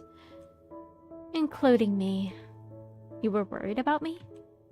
Of course. Any boy who makes a woman wait is bound to turn into a no-good man. For example. She lets herself trail off mischievously as a sheaf of papers is placed atop her head. A man is standing behind her, scowl on his face. I've seen him around pretty often. While I know he's the bishop of the health department, this is my first time seeing him up close. My. Your name was Hibika, yes? Yeah. I am Gregor Cornish, Bishop of Health Department. I very much regret having to trade introductions with you like this. Allow me to get right into things. What happened? Please don't be too angry with him, Bishop. My anger will depend on his answer. I mean, I didn't do anything wrong. We had to take the long way around because of the pestis, and then we ran into a lost. Is that lost responsible for your arm as well? No, this just kind of happened all of a sudden. I'm not really sure why. Speaking of which, I had borrowed a grimoire from the library. The library? They wouldn't allow anyone from the cleaning department in. That's what I figured, but their bishop came to me personally. The bishop of the academics department? It's a simple spell for increasing one's mana capacity, Bishop. Oh god, everyone's here. An elegant voice strides into the fray. In her hand, she carries the very book. You again, Evelyn Violetta? They probably know each other, given that they're both bishops. Evelyn's only response to the man is a smile as she walks over to me. The ticklish smell of her perfume hits me all at once. I hope you're doing quite well, my handsome gentleman. It is often said that the children of man have incomprehensible fates. You, however, seem to have encountered yours earlier than anticipated. Man, you always show up out of nowhere and scare the crap out of me. Your words give me great joy. But I am no more than an onlooker guided by the miracle you have wrought. Miracle? I make sure to look suspicious of her, but she doesn't answer. She takes a seat on the edge of the bed. And then she looks me up and down very carefully until eventually her gaze comes to a stop. I follow it and look at my arm again. That was the right answer, apparently. She smiles, though she keeps her eyes on it. Do you have any idea what you've done? I'm afraid I don't. Because I did not do it. This matter is like a dream I never could have imagined. Not with my hardened brain. The concept of increasing one's magic is akin to the concept of focus. There's no creating power that does not exist. Hello there. No need to shout. All the more. So because... What? All the more so because he has a mere two... What is that sentence? All the more so because he has a mere two stigmata. His body should certainly be able to resist that level of power. As I'm sure you're aware. I simply granted him the opportunity to learn from a newcomer to the cleanup department who had strayed from purity of heart. And according to her, she stopped part of the way through. The spell could very well be a factor, but in my opinion, it was not the root cause. You can shout if you want. I'll scream with you. You can scream if you want to scream. I kind of don't want to scream. It's pretty late. I'll scream later. Maybe tomorrow. Tomorrow seems like a good scream day. She speaks slowly, without concern, but the man before us looks persistent, like he's not going to retreat from this. Also, you're tuning in late. Holy cow, it's like midnight. Where have you been? Although her eyes were now clashing in chaotic conflict, their discussion has been centered on me. And I couldn't even put in a word or two. Starting to get really used to this situation. This is probably how Maya felt this morning. Shibi, is that wound on your arm from today? No, it's always been there. Oh, you're in bed. Is it sleepy time?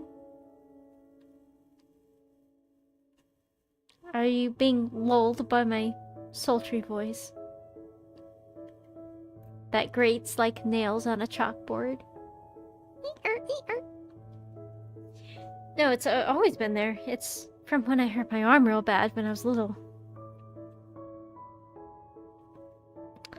I figured being casual would diffuse the situation, but it seemed to ignite it even further. The two ladies opened their eyes wide. Under those covetous gazes, I felt a cold sweat break out on my spine. I felt like prey before a predator. And when I looked more closely, it wasn't the only academics department bishop, but Dr. Gret as well. Although her expression was an anxious one, her eyes glittered with boldness. Feeling the fear slowly rising, I turned to look at the health department bishop. He seemed to find this entire thing to be a headache. I don't understand. That fact mustn't frustrate you so. All is the will of God, and some is not for the likes of humans to comprehend. Isn't that right?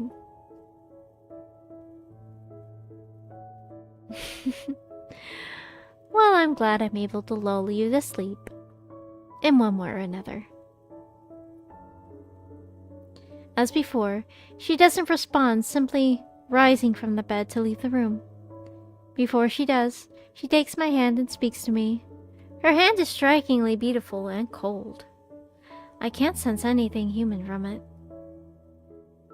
Please, take good care of yourself and your power. It would be not an exaggeration to say that to see you is akin to having an audience with God himself.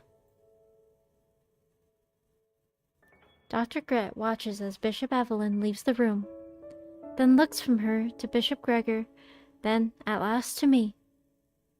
Her face is incredibly lonely, as if she's worried about something, and she's been fidgeting too, perhaps as troubled by the whole situation as I am. Shibi, I'm sorry for all of this, and right after you woke up too. You probably didn't understand any of that. You can feel free to stay here, but If you don't feel up to it, you're welcome to go back to your room. And if there's anything you need, feel free to tell me. Do not bother thinking about Evelyn Violetta's words too deeply, Shibi. Her intelligence naturally surpasses all others at this temple, but to the same degree. She's like a poet?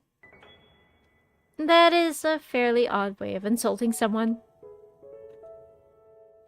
Essentially, your blood vessels are severely damaged.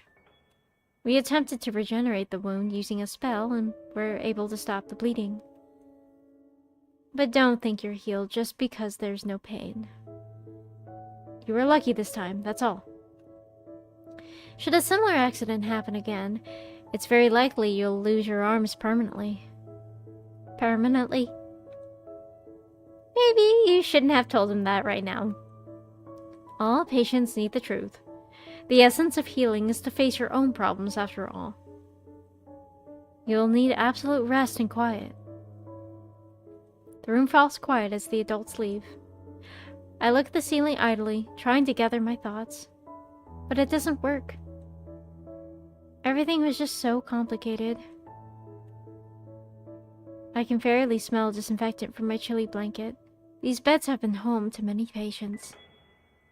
Assuming that thing used to be human, it was quite the first time I'd ever tried to punch someone that much. I could still find the marks of the impacts on my hands, and feel them in my mind.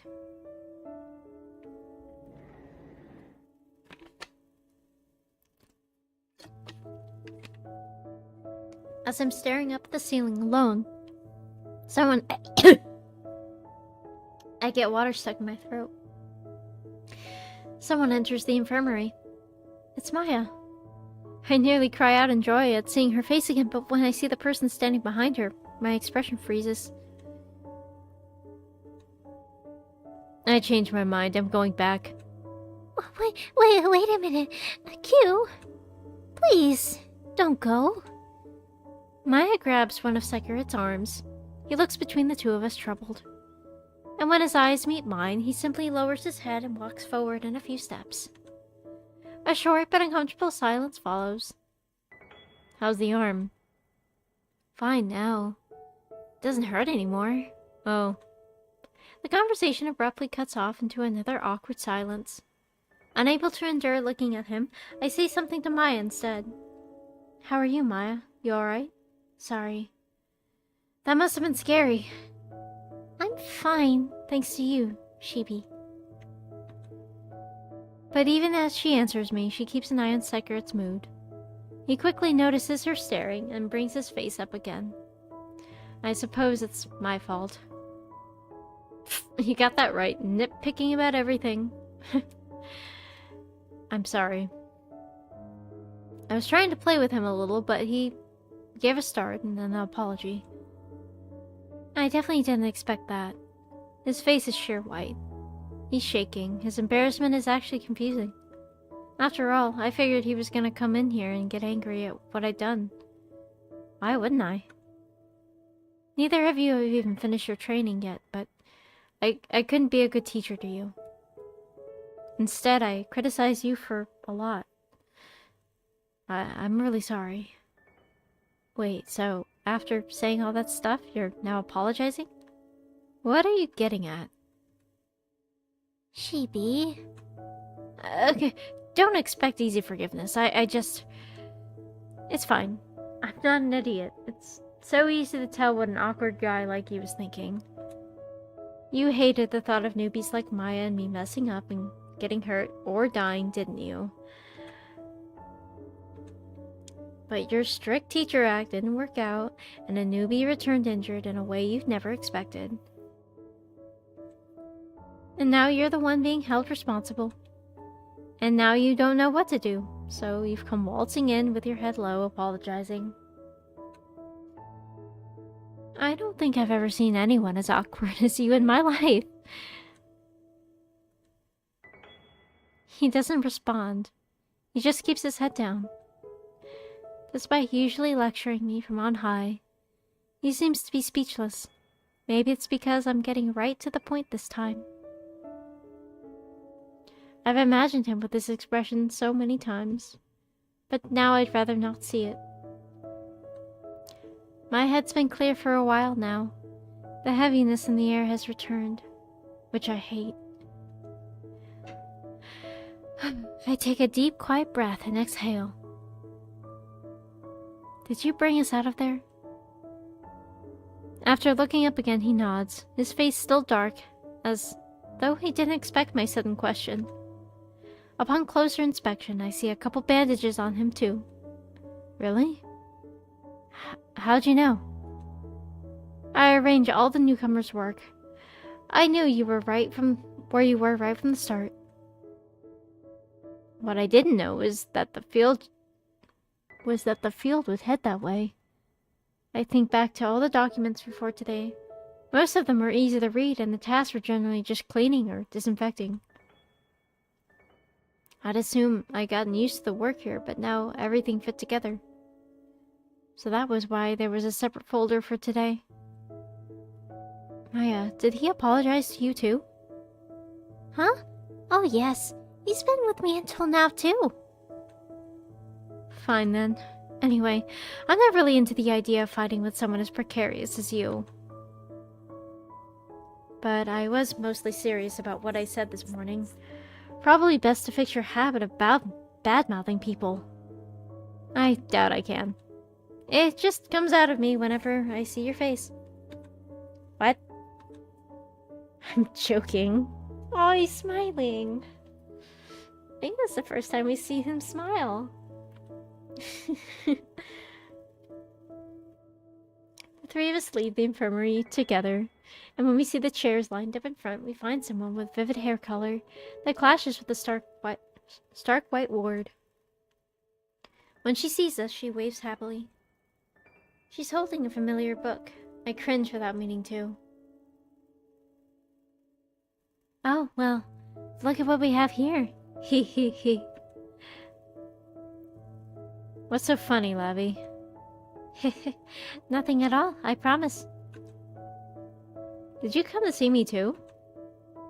Yes, I'm glad to see you in good health, little Hibika. I'd also like to offer what apology I can. I carelessly lent you the book. That was why you all had to face such peril. For that, I am truly sorry. What? No, this is all my fault. I don't think anyone could have seen this coming. Also, the academics department bishop said it wasn't because of the spell. That is correct. There's nothing for you to feel guilty about, Lady Maya. That goes for you too, Lavi. You can be kind of stubborn sometimes, huh? Oh dear me. It's so embarrassing to have the tables turned on me like this. Wait a second. If you're here, that means... I've seen 4 auxiliary bishops in a very short period of time. Man, I'm so popular.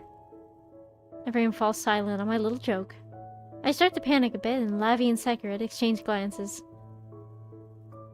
To tell the truth, the bishops conferred while you were asleep. Wait, you mean... That remark about being a mere onlooker to the miracle I've wrought comes back to mind. You're at the center of a major, unprecedented incident. The reasons for which are unclear. We discussed the possibility that this is another divine revelation. Popular doesn't even begin to cover it. How are you going to take responsibility for this? Responsibility? Despite Maya being right next to me, I'm so anxious that I can't even think about other people being anxious. Something's happening to my body. Something nobody can explain. Least of all myself. If I wasn't scared before, I am now. You needn't be so worried. We haven't informed anyone else of this. And we don't intend to either. Spreading crazy-sounding information without proper grasp on the situation would only make us sound crazy. That's right, Chibi. And this might not be anything to worry about, so... But... Hibika, I know you're worried, but until we get To the truth of the matter, you don't need to think about it so much. Just concentrate on getting some uninterrupted rest for now. Been hearing that a lot lately. Still, you all did tell me about some pretty uncomfortable stuff, and now you're telling me not to get worried about it. Little Securate does have a bad habit of failing to hide the truth, after all. Ugh. But it's a positive quality to have, and I agree with him anyway. Little Sheepy, historically speaking, these sorts of incidents mainly end up serving as cautionary tales to not count your chickens before they hatch. For now, you need rest and recuperation above all else. Besides, your head is probably spinning with everything that's happened in the department lately. That's true, I guess. And thanks for bringing it back up when I'd forgotten about it, Lavi. Big help there. Whoopsies. Little old Lavi has gone and done it again, hasn't she? Anyway, you can feel free to rest here a little longer if you want. I'll do everything I can for you. Me too, even though I don't know if there's anything I could help with. Thanks, Maya. Just hearing you say that cheers me up.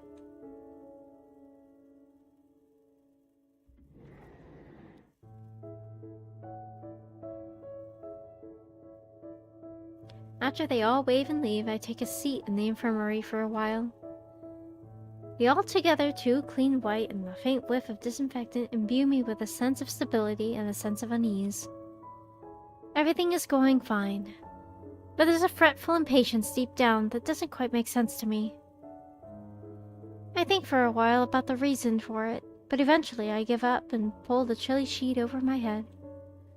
I feel like if I actually figure out what this feeling is, something will go wrong, and I won't be able to turn back. My quickly beating heart combines with the ticking of the clock, filling the quiet room. What should I do about this problem?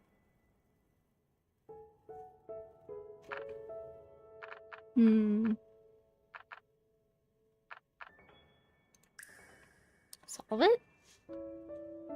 You know, I wonder what that person's doing right now.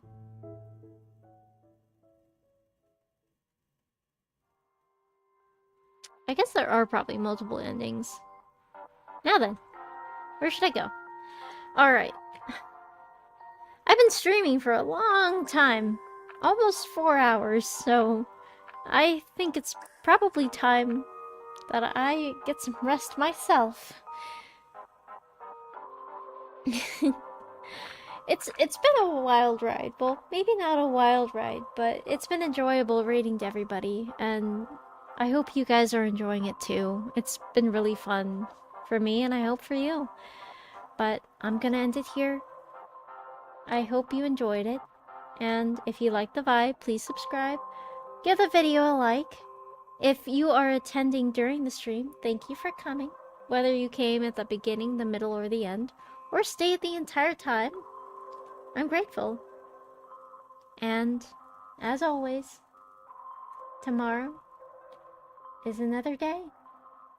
See ya, and good night. Sleep tight. Don't let the bed bugs bite. Oh, good night.